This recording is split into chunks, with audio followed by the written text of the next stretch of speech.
సనాతన ధర్మం పేరు చెప్పుకుని ప్రజలను అలాగే ఆడపిల్లలను మోసం చేస్తున్నటువంటి శ్రీనివాస్ అసలు మనం ఇప్పుడు అఘోర అని అసలు అతను మనం అలా ప్రస్తావించొద్దు. ఎందుకంటే అలా మాట్లాడటం కూడా చాలా తప్పు అనిపిస్తుంది నా ఉద్దేశం ప్రకారం. ఎక్కడో కృష్ణానగర్లో తిరుగుతూ ఉండి ఎలాంటి డ్రగ్స్ విషయాలు కానీ ఎన్నో మోసాలు చేస్తూ ఆడపిల్లలను మోసాలు చేస్తూ ఎంత రెండు రాష్ట్రాల్లో ఎంత హల్చల్ చేశాడో మనందరికీ తెలుసు.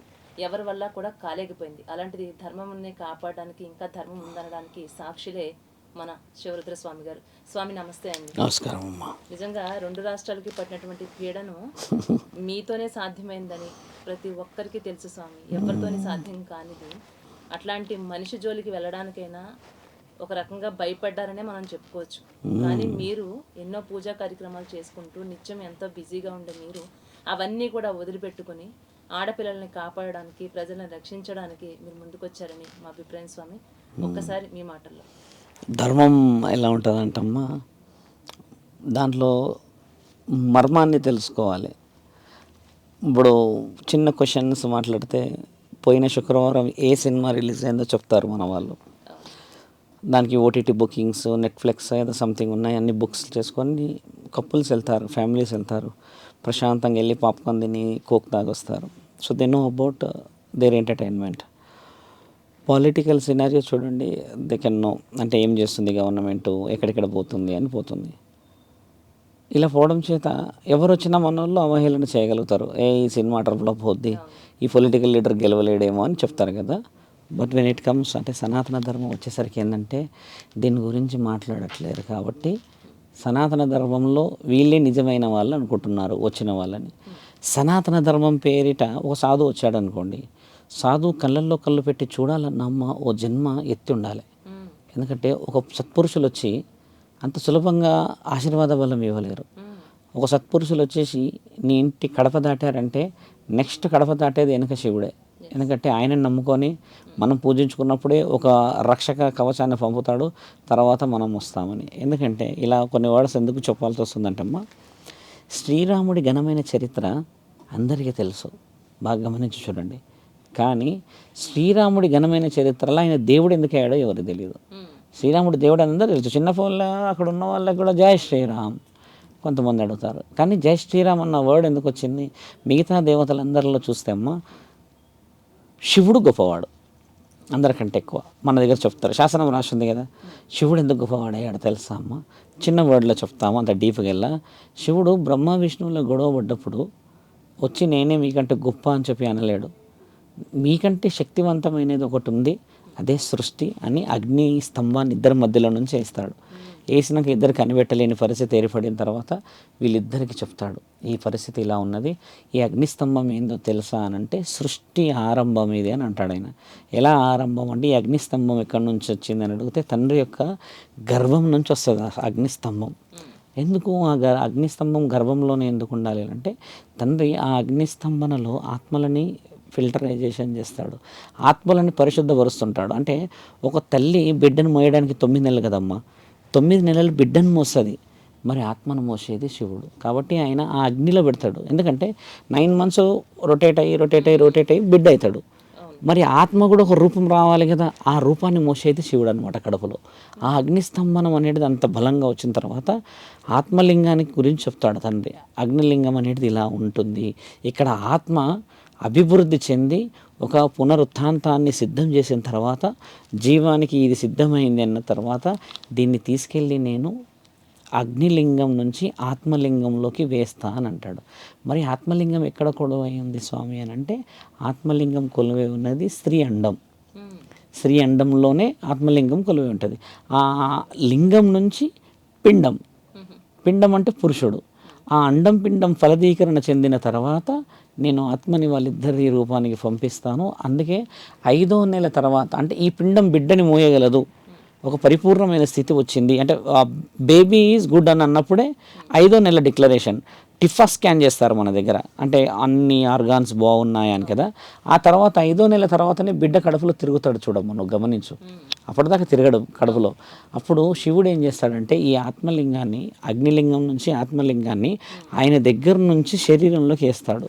దాన్ని వేసిన దానికి కూడా అర్థం ఉంది. ఒకప్పుడు తల్లి గర్భం నుంచి పుట్టకపోయేటవాళ్ళు శరీరాలు, కేవలం ఒక పండు నుంచే పుట్టేటవాళ్ళు. ఆ పండు పరమాత్ముడు ఏం చేశారంటే ఆత్మ పరిపూర్ణ స్థితి వచ్చాక ఈ పండుని ఈ ఆత్మ ఈ గాలిని తీసుకెళ్ళి ఆ పండులో పెట్టేవాడు.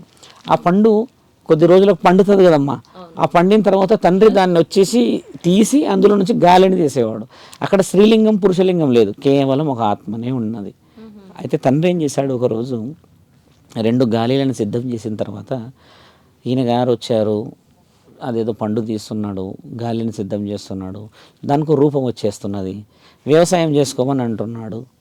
అదేంది వ్యవసాయం చేసుకోవడం ఏంది, అదేందో పండులో ఏదో ఉన్నట్టుంది, మనమే తీద్దామని ఆ అతి ఉత్సాహంతో పండుని తీసేస్తారు, బయటికి తెంపుతారు. ఇలా తెంపిన తర్వాత ఆ పండు పరిపూర్ణ స్థితిలో ఉండదు. తెంపగానే ఇక్కడ పండు ఇలా ఉన్నప్పుడు తెంపితే ఈ కొమ్మ దగ్గర తెలిసిపోతుంది కదా పండు ఆ అటాచ్మెంట్ లేదని. తండ్రి 5 గంటలకు రాగానే పండును చూస్తాడు, పూర్తి కాకుండా ముందే తీసేస్తారు. చూస్తారు, అటు ఇటు చూస్తారు, తండ్రి వస్తున్న శబ్దం అవుతుంది, ముక్కంటి వస్తున్నాడు అని చెప్పి ఆ పండుని పక్కన పెట్టి ఇద్దరు ఏం చేస్తారు, ఎక్కడ పెట్టినా కనిపెడతాడేమో అని చెప్పేసి గబగబా తినేస్తారు ఇద్దరు. ఈవిడ కొంచెం ఆయన కొంచెం, ఈ 2 గాలిలు సగం సగం తినేసుకుంటారు. సగం సగం తినేయగానే తండ్రి వచ్చి చిరునవ్వుతో చూస్తుంటాడు, ఏం చేశారు అని అంటే ఏం చేయలేనంటే అస్తు అని అంటే, అస్తు ఎందుకు అస్తు అంటున్నారు అంటే శ్రీరస్తు అని అంటాడు. మళ్ళీ శుభమస్తు అవిఘ్నమస్తు, మరో జన్మకి మేము శ్రీకారం చుట్టే విధంగా మీరు అన్ని వివరణ ఇచ్చారు అది అంటే మాకు అర్థం కావట్లేదు, తెలియదు మేము ఏం చేయాలి అని అన్నప్పుడు తండ్రి వెళ్ళిపోతూ ఉంటాడు. ఇక నేను వచ్చే పని లేదు ఇక్కడికి, మిమ్మల్ని మీరు సృష్టించుకోవచ్చును అని అంటే అప్పుడు వాళ్ళిద్దరు ప్రాధేయపడి తండ్రిని పట్టుకొని క్షమించండి, మాకు తెలియదు ఆ పండు ఎలా చేసాము తీసాము కదా, మీరు వచ్చి గాలిని సృష్టిస్తూ ఉంటారు అంటే ఆత్మని, ఇప్పుడు మేము ఎలా చేయగలం, ఇది మాకు తెలియదు మహానీయ, మీరు లయకారకులు. లయ అంటే ఏంటంటే పల్స్, ఇంగ్లీష్లో లయ అంటే స్పందన. ఇప్పుడు మన శరీరం అంతా స్పందిస్తూ ఉంటుంది మాటలకి మర్యాదలకి కదా, మీరు లయకారకులు కదా, మీరు లేనిది మేము దాన్ని ఎలా సిద్ధం చేయగలుగుతామని చెప్పినప్పుడు తండ్రి వెనక్కి చూసి ఇద్దరిని ఏమంటారంటే, బిడ్డలారా అసలు ఏం జరిగిందో చెప్పండి అని అంటే, పండు ఈయనగారు తీశారు అంటారు. ఈయనగారు అంటే ఇంకో గాలి తీసిన తర్వాత దాన్ని ఎంత గమనించినా అది ఓపెన్ అవుతలేదు, ఏం కావట్లేదు, మీరు వచ్చే శబ్దం అయిందని ఇద్దరం కలిసి హడావిడిగా దాన్ని సగం సగం తినేసాము అంటారు. మీరేం తిన్నారు అని అడుగుతారు. మేము పైన పొర తిన్నాము, మరి మీరేం తిన్నారు, లోపల తినేసాము అన్నప్పుడు తండ్రి నవ్వి ఏం చేస్తాడంటే అప్పుడు అంటారు, పైన పొర తిన్నందుకు నీవు గర్వాన్ని దాలుస్తావు, లోపల తిన్నందుకు నీవు పిండాన్ని దాలుస్తావు అని అంటే వీర్యాన్ని. మీ ఇద్దరు కలిస్తే అండం పిండం 2 కలిస్తే నేను బ్రహ్మాండం, నేను అందులో ఊపిరి పోస్తాను అని అంటాడు. అలా అన్నప్పుడు ఏమవుతుందంటే అప్పుడు స్త్రీలాగా ఈయన మారుతాడు, ఒక గాలి పురుషుడిలాగా ఈయన మారుస్తారు. వీరి కలయికలో స్త్రీ వచ్చేసి పండు తిన్నది కాబట్టి గర్వాన్ని ముందుకు దాలుస్తుంది. ఎలా దాలుస్తుంది, ఈ వీర్యం అనేది ఫలదీకరణ చెందుతేనే, అంటే శారీరక కలయిక. అప్పుడు అండం నీ ద్వారా పిండం ఈయన ద్వారా కలిస్తే నేను 5వ నెల అంటే పరిపూర్ణమైన స్థితి వేయాలా వద్దా అంటే బిడ్డ శరీరం అంతా వచ్చినాకనే వేస్తాడు అనమాట. అందులో 5వ నెలకు బిడ్డ మొత్తం యాక్టివేట్ అవుతాడు, ఈ లంగ్స్ అన్ని రూపురేఖలు వచ్చినాక ఆత్మబలాన్ని పంపుతాడు. అలా పంపించడం తర్వాత ఇక పైన మీరు బ్రహ్మాండాధికారి అయిన అనేక ఆశీర్వాద బలం ఉంటుంది, అందుకే అబ్రబ్రహ్మ లోకం అది అని అంటాడు. అన్న తర్వాతనే సృష్టి స్టార్ట్ అయింది. ఇప్పుడు ఇంత వివరణ ఉంది కదా ఇక్కడ, తండ్రి అగ్నిలింగం గురించి ఈ లింగాల గురించి అన్ని తండ్రి వీళ్ళందరికీ చెప్పినప్పుడమ్మా వాళ్ళిద్దరిని కలుపుకపోయిండు, బ్రహ్మ విష్ణువుని ఏమని కలుపుకపోయిందంటే ఇకపైన బ్రహ్మ విష్ణు పరమేశ్వరులు మనందరం కలిసి సృష్టి స్థితి గతిని మార్చే హక్కు మనకు ఉంది అని చెప్పినప్పుడు బ్రహ్మకి రాత రాసే అనుమతి మాత్రమే ఇస్తాడు, అంతే. ఆయన రాతనే రాయాలి, నీ పుట్టుక చావు రాయకూడదు బ్రహ్మ. మహావిష్ణువు నీ రాతలో ఉన్న మార్పులు చేర్పులు అలంకరణ, నీ యొక్క వస్తువు, నీ యొక్క ఉద్యోగమే కానీ ఫైనాన్షియల్ స్టేటస్ అంటే నీ స్థితిగతులు రాస్తాడు. ఇక్కడ పుట్టించుకోవడానికి అనుమతి శివుడిస్తాడు, చావడానికి అనుమతి శివుడిస్తాడు. అంటే ఏ సమయంలో నిన్ను తీసుకెళ్ళాలని అంటే రెండిటికి ఆది అంతం పరమశివుడే, మధ్యలో మాత్రమే బ్రహ్మ విష్ణువులు ఉంటారనేది రుజువు చేయబడ్డ శాసనం పేరు శివపురాణం. భగవద్గీత, గీత సారం మన భాగవతం, తర్వాత దేవీ పురాణం, ఈ వీటిల్లో రాస్తారు మనిషి ఏ విధంగా పుట్టాడు, ఏ విధంగా పెరిగాడని. ఇవన్నీ తెలిస్తే ఎల్లూరి శ్రీనివాస్ లాంటి వాళ్ళని మనం కనిపెట్టేవాళ్ళం. నీ శాసనం ఎంత గొప్పదో నీకు తెలియదు. విగ్రహంలో దేవుడు ఉన్నాడంటే ఈరోజు దేవుడు ఉన్నాడే అంటాడు. విగ్రహంలో దేవుడు ఉన్నాడని అంటే ముమ్మటికి నేను నమ్మను. దేవుడు నీ శరీరంలో ఉన్నాడు. శివుడు మానవుడు 2 పేర్లు ఇలా ఉన్నాయి చూసారా, శివుడు చేసుకున్న శరీరాలు కాబట్టి మానవుడు అని పేరు పెట్టాడు. అలాంటిది శివుడు కానీ మిగతా దేవతల విగ్రహాల్లో ఉన్నారని అంటే ముమ్మాటికి మనం మూర్ఖత్వంలో ఉన్నామని.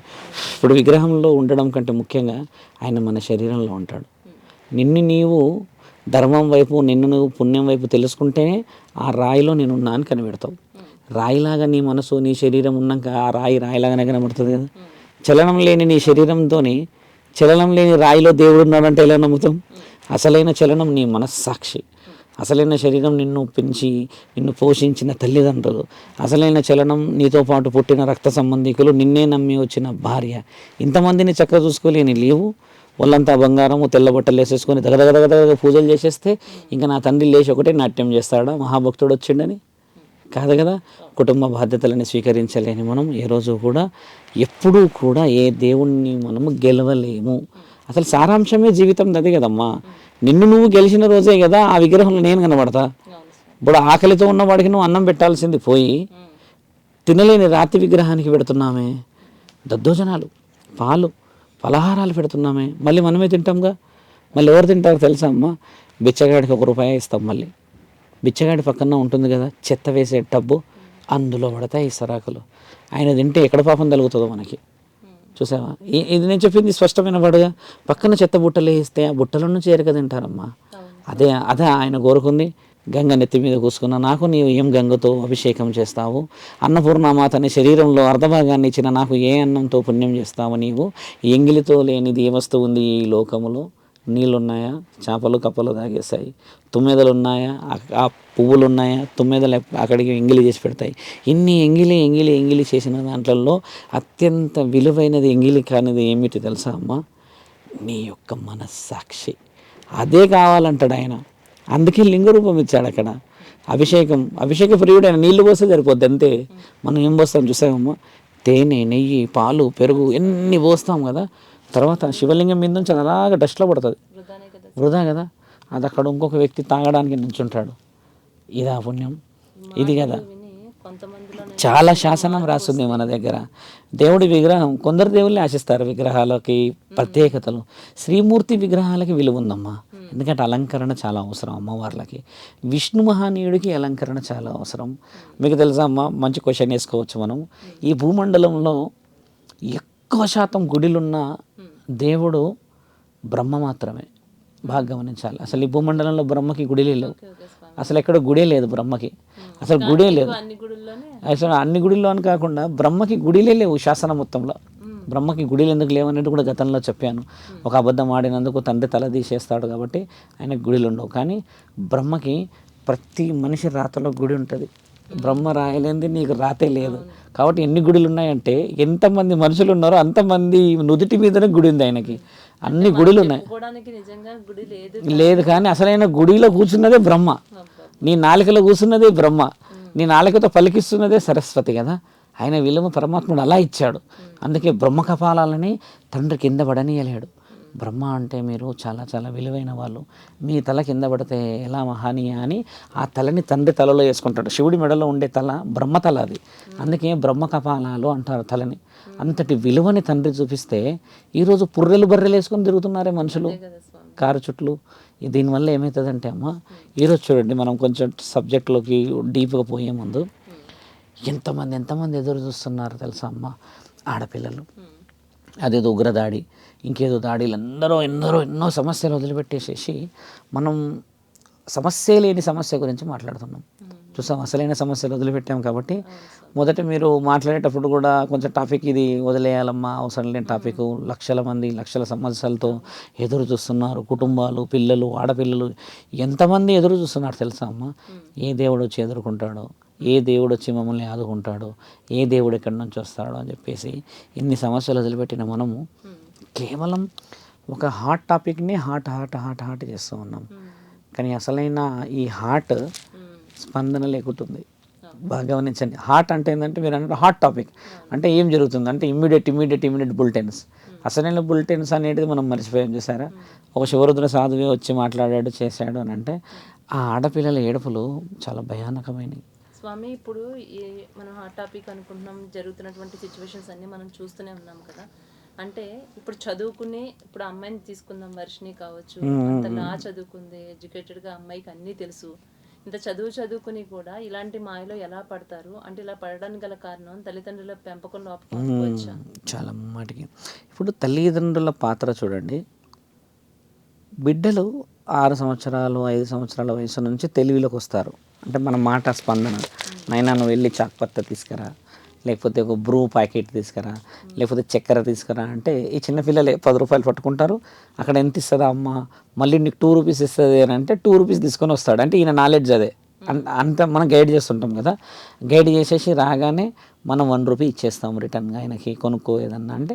కొంతమంది పిల్లలు బయటకు వచ్చేసి కొనుక్కుంటారో తింటారో ఆనందపడతారు. అంటే ఎక్స్పెక్టేషన్స్ స్టార్ట్ అవుతుంది. ఇప్పుడు ఉదాహరణకి రిలేషన్స్ వచ్చారు ఇంటికి, 100 రూపాయలు ఇచ్చాం, 10 రూపాయలు వదిలిపెట్టి, అందులో 20 రూపాయలు రిటర్న్ వచ్చాయి కదా, 20లో కంప్లీట్ హాఫ్ ఎక్స్పెక్ట్ చేస్తాడు అంతే, నాకు ఇవ్వాలి నీవు అని. 10 ఇవ్వాలి ఖచ్చితంగా, ఎందుకంటే నువ్వు అక్కడ 2 రూపాయలు రూపాయి ఇచ్చావుగా, అంటే సగం ఇచ్చినట్టేగా మిగిలిన దాంట్లో. ఈ ఎక్స్పెక్టేషన్స్ వచ్చి ఏమవుతుందంటే అమ్మా, ఆటోమేటిక్గా మైండ్ సెట్ పెరుగుతుంది.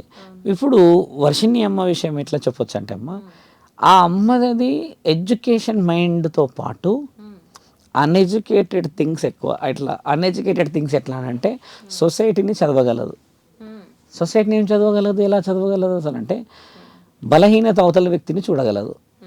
డబ్బున్న మనిషి, క్యారెక్టర్ ఉన్న మనిషి, క్యారెక్టర్లెస్ మనిషి అని చూడగలదు. ఎలా రుజువు చేస్తాం మనం? తల్లిదండ్రులు ఏం చేశారు, చిన్నగా ఉన్నప్పుడు ఈ పంత చింతపండు చేయాల్సింది వదిలిపెట్టేసి ఒకటి ఇలా పైకి ఎత్తి ముద్దులు పెడతాం, అందంగా ఉన్నావు, బుర్ర ఏమంటే నీకు ముద్దుగున్నావు అని చెప్పేసి బుర్ర తక్కువ పనులు చేసింది మనమే. అతిగారాభం అనేది మన ప్రమాదం. ఈ అతిగారాభం ప్రమాదం ఎలా వచ్చిందంటే గీతా సారాంశంలో మా 18వ అధ్యాయం కంటే ముందు ఏం రాసి ఉంటుందంటే, శ్రీకృష్ణుడు చెప్తూ ఉంటాడు వాళ్ళకి, కన్న పిల్లలని అతిగారాభంతోనే కన్న తల్లిదండ్రులు పాడు చేసుకుంటారు. ఒక దూడని ఆ తల్లి ముద్దాడుతూ ఉంటే అర్జునుడు అడుగుతాడంట, తండ్రి లేగదూడని ముద్దులు పెట్టేసేస్తున్నది, ఆ లేగదూడనేమో తప్పించుకుందామని చూస్తుంటే కూడా పట్టి ముద్దాడుతున్నది, ముద్దుగున్నది అని చెప్పేసి రిస్ట్రిక్టెడ్, ఆ లైఫ్ని రిస్ట్రిక్టెడ్ చేసేసేసరికి ఆ అమ్మ నాన్నల మీద రివెంజ్ స్టార్ట్ అవుతుంది. ఎట్లా అంటే నీకు ఏం తెలుసు అసలు నా గురించి, నా మైండ్ సెట్ వేరే ఉంది అనేది. ఈ మైండ్ సెట్ వేరే ఉన్న దాంట్లో కొంచెం వెనక్కి వెళ్తాను, డీప్గా వెళ్ళాలి. 7 జన్మలు ఎందుకు చూస్తారు? 7 తరాలు, 7 తరాలు చూస్తాం కదా దాంట్లో. ఈ 7వ తరంలో ఉన్న వ్యక్తిని కడుపులో పుడతాడు. ఇదొక చాలా వైల్డ్ టాపిక్ ఇది. 7 తరాలలో ఉన్న వ్యక్తిని నీ కడుపులో పుడతాడు. యాక్చువల్లీ 7వ తరంలో ఉన్నవాడు పుణ్యాత్ముడు ఉంటాడు, కొన్ని దాష్టికమైన పనులు చేసేవాడు ఉంటాడు, కొన్ని నేను ఇబ్బంది పెట్టిన వాడు ఉంటాడు. ఇక్కడ నువ్వు పుట్టుక మాత్రమే ఇస్తున్నావు కానీ గుణగణాలను ఇవ్వలేవు. ఇక్కడ చాలా బాగా డీప్గా పేరెంట్స్ అయినా ఈవెన్ నా కడుపులో పుట్టిన పిల్లలకైనా కూడా ఏంటంటే అమ్మా, నీవు ఆల్రెడీ పుట్టిన ఒక జన్మకి జన్మిస్తున్నావు. అంటే 7 తరాల తర్వాత మళ్ళీ జన్మించటం అంటే 7 తరాలలో ఇప్పుడు ఒక తరంలో నువ్వు తల్లి అనుకో, తల్లి ఇప్పుడు నువ్వు మనవరాల్లాగా ఆల్రెడీ ఒక లైఫ్ చూసినా కూడా అంటే అనుభవంతో నీ జన్మ పుడుతుంది. ఇక్కడ రాను నీ ఇంటెలిజెన్స్ వస్తుంది కదా. ఇక్కడ తల్లిదండ్రుల పాత్ర ఏంటంటే ఆల్రెడీ అనుభవం ఉన్న శరీరమే నీకు పుట్టింది, చిన్న పాపలాగా, కొంచెం పెద్దగా అయినాక యవ్వనంలాగా అట్లా కొంచెం మెచ్యూర్గా కనబడుతుంది కదా. ఈ తల్లిదండ్రులు చేస్తున్న పొరపాటలు ఏంటంటే ఆయన పరిస్థితి ఏందో ఆయనకు నేర్పించకపోవడం. ఎంత కష్టం వచ్చినా అమ్మ, మీరు కూడా కొంచెం తెలివితో ఆలోచించండి. పూర్వము ఆకలి అనేసరికి అందరికీ తెలిసేది, అన్నమే ఉండేది, కారమే ఉండేది, లేకపోతే చింత పచ్చడనో ఇంకేదో పచ్చడి ఉండేది, మళ్ళీ కమ్మగా తినేటోళ్ళం మనం, బలంగా తినేసి చెట్టు కింద పోయి ఆడుకునేటోళ్ళం. ఇప్పుడు చూడండి ఎంత తిన్నా బలమైన తిండి, మనతో పాటు నాన్న కూడా ఉండేవాడు. ఇక్కడ పిల్లల ఫుడ్ తండ్రి ఫుడ్ చాలా తేడా ఉంది తల్లి. పిల్లలేమో పిజ్జాలు, బర్గర్లు, చిప్స్, కురుకురే, ఆ కూరే, ఈ కూరే, ఏదో కూరే మొత్తం ఉంటుందమ్మా. తండ్రి వచ్చేసరికి కష్టం తెలుసుకొని అలసిపోయి వస్తే ఆ తల్లిదండ్రులు ఇద్దరు తినేది పచ్చడి మెతుకులే ఎక్కువ శాతం. పొద్దున మిగిలిందా, సాయంత్రం మిగిలిందా, ఇది వేడి చేసుకొని తినడమే సగం బతుకులు ఉన్నాయి.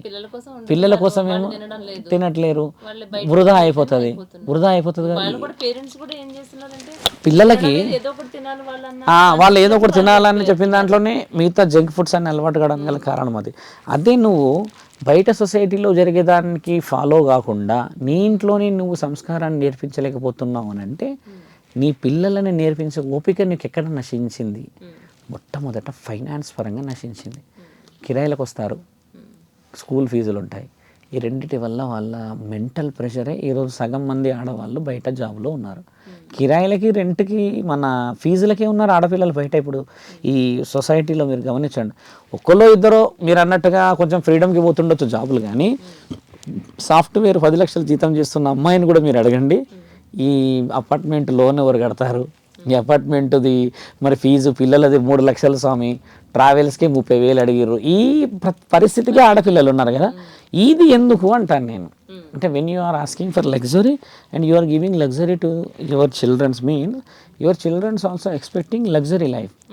విషయం ఏంటంటే ఒక 20-25 సంవత్సరాల తర్వాత ఈ తల్లిదండ్రులు ముసలోళ్ళు అయిపోయేసరికి లగ్జరీ లైఫ్ అలవాటు పడ్డ ఆయన ఇలా అనాథాశ్రమంలో వేసేస్తాడు. సగం మంది అదే ఉంది పరిస్థితి. ఇక్కడ 50,000 ఇచ్చేస్తుండు మరి ఆయన, 50,000 ఇచ్చేస్తాడంట అనాథాశ్రమానికి కావాలంటే. బట్ డోంట్ డిస్టర్బ్ మీ, నా ప్రైవసీ డిస్టర్బ్, నా కాలేజో లేకపోతే నా ఆఫీసో నా కల్చరో మీరు డిస్టర్బెన్స్ చేయకూడదు. ఈ డిస్టర్బెన్స్ చేయకూడదు అన్న మైండ్ ముఖ్యంగా రావడానికి గల కారకులు తల్లిదండ్రులు కాదా? నువ్వు చిన్నగా ఉన్నప్పుడు బాగా ఈ పెద్ద చింతపండు చేయకుండా, ఒక దారిలో పెట్టకుండా నువ్వు పెద్దగైనాక పెడతా అంటే వింటారమ్మా? ఇంకో విషయం చెప్తాం. ఒక ఆడపిల్ల బయటకు వచ్చింది, చదువుకుంది, బాగా ఎడ్యుకేటెడ్ అయ్యింది, పెళ్ళి చేసుకున్నాం, సంసార సాగరం బాగానే ఉంది. గర్భవతి ఉన్నప్పుడు లేకపోతే ఇంకేదో అయినప్పుడు ఆమెని వదిలిపెట్టడం జరుగుతుంది కదా. ఇట్లా వదిలిపెట్టిన తర్వాత వచ్చిన థాట్ ఏం తెలుసా అమ్మ, నీ దగ్గర ఏమున్నది, నీకంటే అందగత్తులు ఉన్నారు ఇక్కడ, పడేస్తే వస్తున్నారు డబ్బులు, ఇట్లా చిటికేసి చెప్తారు, డబ్బులు పడేస్తే చాలామంది వస్తున్నారు అంటున్నారు కదా. ఈ డబ్బులు పడేస్తే వస్తున్న థాట్కి ముఖ్యమైన కారకులు ఎవరు తెలుసా అమ్మ? మన దగ్గర ఉన్న ఈ ఐస్ చాలా డేంజర్. ఎట్లా ఐస్ డేంజర్ అని అంటే, ఒక వ్యక్తిని నువ్వు కామంతోనే చూడగలిగావా బయట ఉన్న ఒక స్త్రీని, అంతేకాని నీ ఇంట్లో ఉన్న స్త్రీని నువ్వు కామంతోనో ప్రేమతోనో చూడలేకపోయావు అని అంటే, ఈమె రిస్ట్రిక్షన్స్కి సపోర్ట్ ఎవరున్నారు, ఆయన రిస్ట్రిక్షన్ సపోర్ట్ ఎవరున్నారు అని అంటే మనీ. ఇక్కడ సగం మంది ఆడపిల్లలు ఎవరు బాధపడుతున్నారో ఆ తల్లిదండ్రులకు అందరు చెప్తున్నా, వాళ్ళ ఇంట్లో బలహీనత ఫైనాన్స్. ఆ పిల్లలే ఈరోజు చాలా బాధలో ఉన్నారు. మీరు గమనించండి, ఎక్కడైతే వెల్ సెటిల్డ్ ఫైనాన్స్ ఉందో, ఎక్కడైతే జర గట్టిగా మాట్లాడడానికి మనుషులు అంటే మామలు, మేనమామలు, బాబాయిలు ఉంటారో వాళ్ళ కుటుంబాలన్నీ బాగున్నాయి. అంటే ఇక్కడ చేసుకునే వాళ్ళు కుక్కిన పేనలాగా ఉండే పిల్లని తెచ్చుకుంటున్నారు. నేనేం చేసినా నువ్వు అడగకూడదు, మీ ఇంటికి వెళ్ళు కావాలంటే. ఇంటికి వెళ్దామంటేనేమో పరిస్థితి చిన్న భిన్నం. పెళ్ళికి కావాల్సిన చెల్లి ఉంటుందో, అక్క ఉంటుందో, తమ్ముడు ఉంటాడో తెలియదు. ఈమె పోయి అక్కడ ఉంటే ఎఫెక్టు, వచ్చేవాళ్ళు బాగా రారని తల్లిదండ్రులు ఎంత చూసి భరిస్తారు, ఏం చేస్తారు, ఎలా చేస్తారు, వీడు చంపేస్తాడా లేకపోతే నా బిడ్డని ఏం చేస్తాడని ఆ కన్నపరే మా అమ్మ ఇలా కడపను కొట్టుకొని ఏడుస్తున్న తల్లిదండ్రులు నా దగ్గరికి వందల్లో వచ్చారు. ఏం చేయాలి స్వామి, ఎలా చేయాలి అని అంటే, మరి సంబంధం ఎలా ఇచ్చామంటే ఉద్యోగం బాగుందని ఇచ్చాను, మరి ఈ అమ్మాయికి నచ్చాడా, ఆయన నచ్చి ఇద్దరు నచ్చుకున్నారు. నచ్చుకున్న తర్వాత ఎందుకు విడిపోయారు?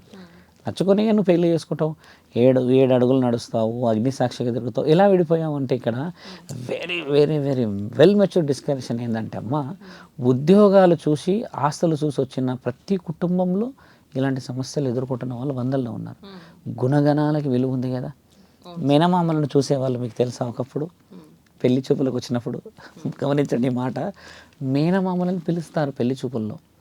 ఇప్పటికీ కొన్ని కులాల్లో మీ మేనమామల్ని పిలువండి అంటారు.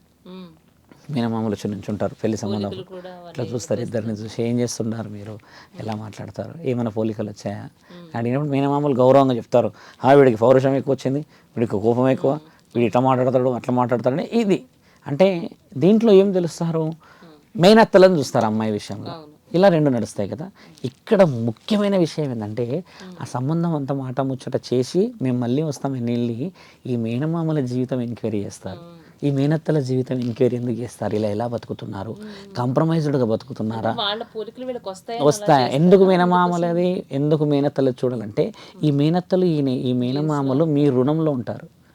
ఒక జన్మలో మీరు ఖచ్చితంగా వాళ్ళకి తల్లిదండ్రులు, అక్క చెల్లెలో లేకపోతే అన్నదమ్ముల్లో ఏదో ఉండడం చేత వీళ్ళ పోలిక నీకు వస్తుంది. నీకెందుకు రావాలి పోలిక, మేనమామ పోలిక నీకెందుకు వస్తుంది? రాదు, అసలు అవసరమే లేదు. నువ్వు ఓ తల్లి ఒక తండ్రి అబ్సల్యూట్గా ఉంటుంది. అది తల్లి తండ్రి కంటే కూడా మేనగోడలు సేమ్ మేనత్తలాగా ఉంటుంది. ఒకప్పుడు ఆవిడ కన్న బిడ్డ కావచ్చు, అబ్సల్యూట్గా ఉంటారు. చాలా మంది ఉన్నారు అలాగా. చిరంజీవి గారు వాళ్ళ మేనల్ని చూసారా? సేమ్. ఆయన పేరేం పేరమ్మా ఆయనది? అవును నిజమే, సాయిధరం తేజ్ కదా.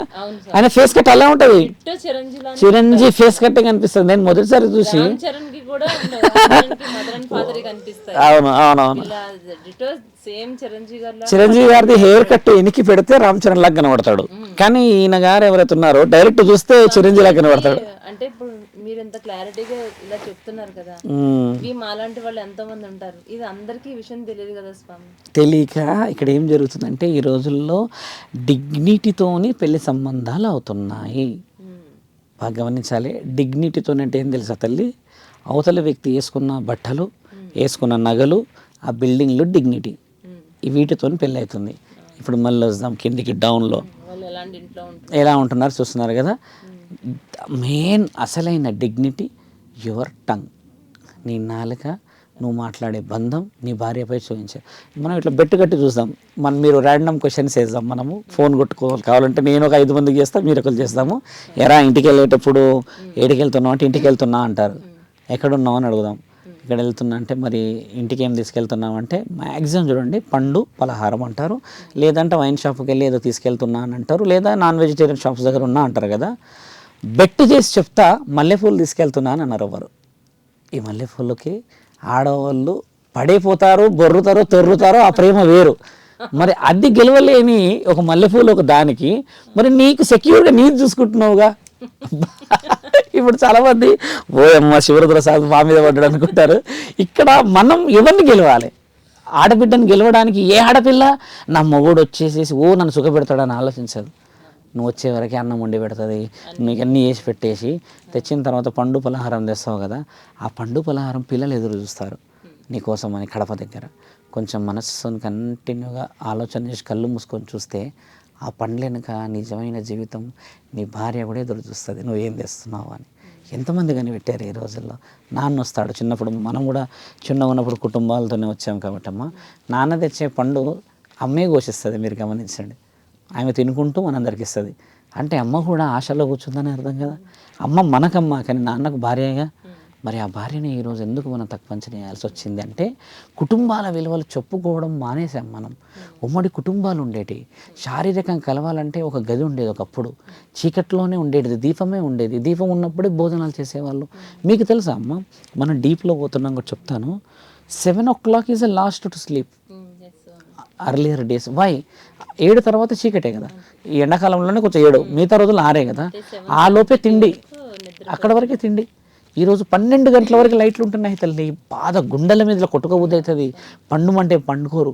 ఆ టీవీలలో పొద్దున ఎన్ని గంటలకు లేస్తారు తెలుసా తల్లి, ముమ్మాటికి 10కి సగం ప్రపంచం పనిచేస్తుంది. మనము ఇలా ఉన్నాం అంటే దీనికి కారణం ఏంది?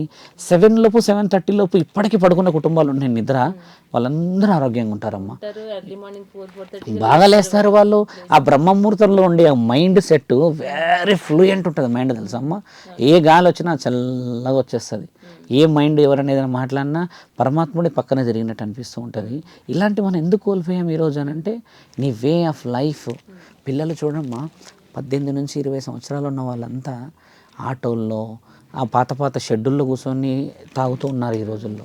ఈ తాగుడు 2-3 గంటల దాకా ఆ తాగేసేసేసి వల్గర్గా వచ్చేసేసి పడుకొని పొద్దు బారడు వదిలిపెట్టి నిద్రపోతారు.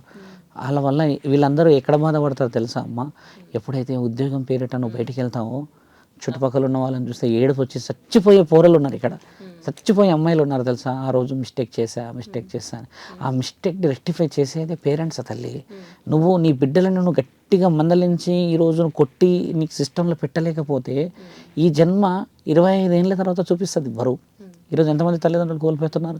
నేను నెల్లూరు శ్రీనివాస్ది అయినా వర్షిని విషయమే ఎందుకు డీప్గా చెప్తున్నా అంటే అమ్మ, కోటి విద్యలు కూటి కోసమే, కానీ పుణ్యం లేని కూడు ఎందుకు మనకి? కొంచెంలో కొంచెం అన్న విలువ ఉండాలి కదా.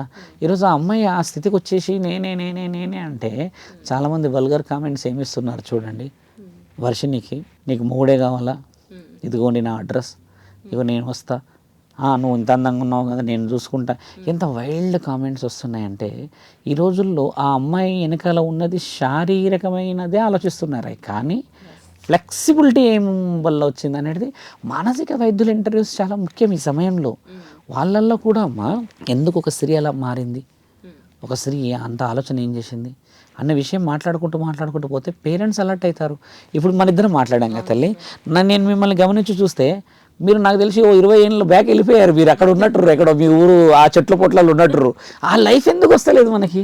ఒక వేప చెట్టు ఎందుకు లేదు? స్వామి నిజంగా మనసులో ఇప్పుడు వేప చెట్టు ఎందుకు లేదు మన ఊర్లో, మన ఇంట్లో, మన వాడలో లేదు తల్లి వేప చెట్టు. ఒక వేప చెట్టు అంటే రచ్చబండ, పంచాయతీ కానీ ఏమి కానీ ఎవడైనా వేప చెట్టుకి రావాలి. ఈరోజు ఎందుకు వస్తలేరమ్మా? ఎందుకు వస్తలేరంటే ఎవరింట్లో వాళ్ళది. ఒకప్పుడు ఉమ్మడి కుటుంబాలకి విలువ, గ్రామ దేవతకి విలువ, ఆ అమ్మ దగ్గరే పంచాయతీ. ఏరా ఎల్లమ్మ సాక్షిగా ఏరా నువ్వు తోడంటే వాడికి కింద మీద ప్యాక్ అవుతుంది, ఓయమ్మ రాత్రి వచ్చి కొట్టినా కొడుతుందని. ఇవి ఉన్నాయా? భయభక్తులు ఉండేవి. లేవు ఇప్పుడు. అంటే నువ్వు ఏం చేస్తున్నావు? ఒకప్పుడు 25 ఏళ్ళ కింద 1980s కింద అమ్మ చరిత్ర కనుమరుగైంది మనది. బయటకు వచ్చేసాం, ప్రపంచం మారిపోయేసరికి పుట్టిన వాళ్ళందరూ ఈ 1985 తర్వాత ఉన్న వాళ్ళే ఇప్పుడు ఈ ప్రపంచం అంతా దద్దరిలిచ్చేటోళ్ళు. అలా చేయకుండా ఉండాలని నా ఈ ప్రయత్నం ముఖ్యంగా అదే తల్లి. తల్లిదండ్రుల ప్రయత్నం ఎక్కడ ఆత్మవిశ్వాసం కోల్పోకుంటే అక్కలి విలువ తెలిసేలా చేస్తే మళ్ళీ మన ఋషి పరంపర వెనక్కి వచ్చేస్తుంది. ఇప్పుడు వాళ్ళు ఇలా బాధపడాల్సిన అవసరం ఉండదు కదా, అస్సలు ఉండదు కదా. నుంచి వాళ్ళు పెంచే విధానం కరెక్ట్ గా ఉంటే బాధపడాల్సిన అవసరం ఉండనే ఉండదు. స్వామి ఇప్పుడు ఈ వర్షిణి విషయానికి వస్తే ఆ అమ్మాయి ఫేమ్ కోసం ఈ పని చేసిందంట. ముఖ్యంగా ఫేమ్. అటు అబ్బాయో తెలియదు అమ్మాయో తెలియదు, అటు ఇటు కాని వ్యక్తి ఈమె చూస్తే మీరు ఆ టాపిక్ వాస్తవం. మీరు ఇందాక నేను చెప్పినట్టుగా ఈ అమ్మాయి తెలివైనదని నేను ఎందుకు చెప్తానంటే, ఫస్ట్ అయితే ఫేమ్ కోసం వచ్చిందో డబ్బుల కోసం వచ్చిందో అది పక్కన పెడితే, ఈయన గారు అఘోర కాడ నుంచి లెటర్ వచ్చిన తర్వాత అఘోర కాదు అని తెలిసిపోయింది.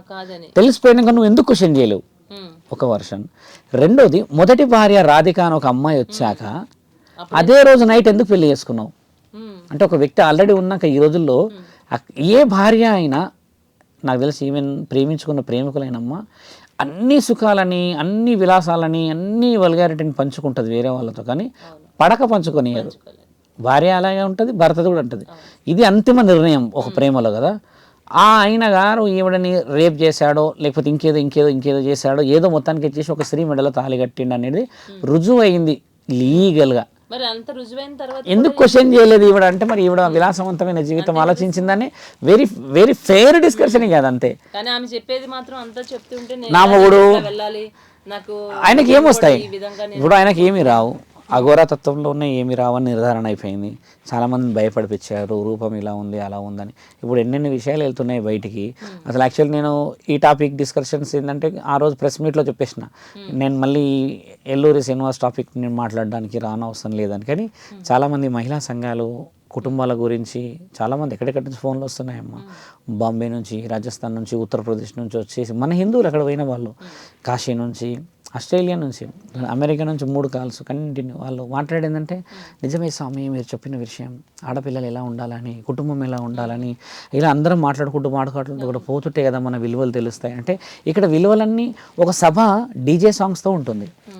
ఒక సభ 35 కూడా కాదు తల్లి, 40-50 సంవత్సరాలు ఉన్న ముసలి వాళ్ళతోనే ఆడవాళ్ళతో ఉంటుంది ఒక సభ. ఒక సభ బిలో 7 years ఉన్న వాళ్ళతో ఉంటుంది. ఒక సభ ఏమి టైంపాస్ కానీ వాళ్ళు వచ్చి కూర్చున్న వాళ్ళతో సభ అవుతుంది కదా తల్లి.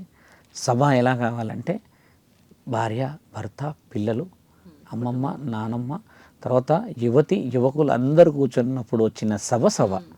ఇక్కడ ఏమవుతుందంటే టైంపాస్కి వచ్చి కూర్చున్న సభ ఒకటి అవుతుంది. వచ్చేసరికి 150 మంది ముసలోళ్ళు వచ్చి కూర్చుంటారు సభలో.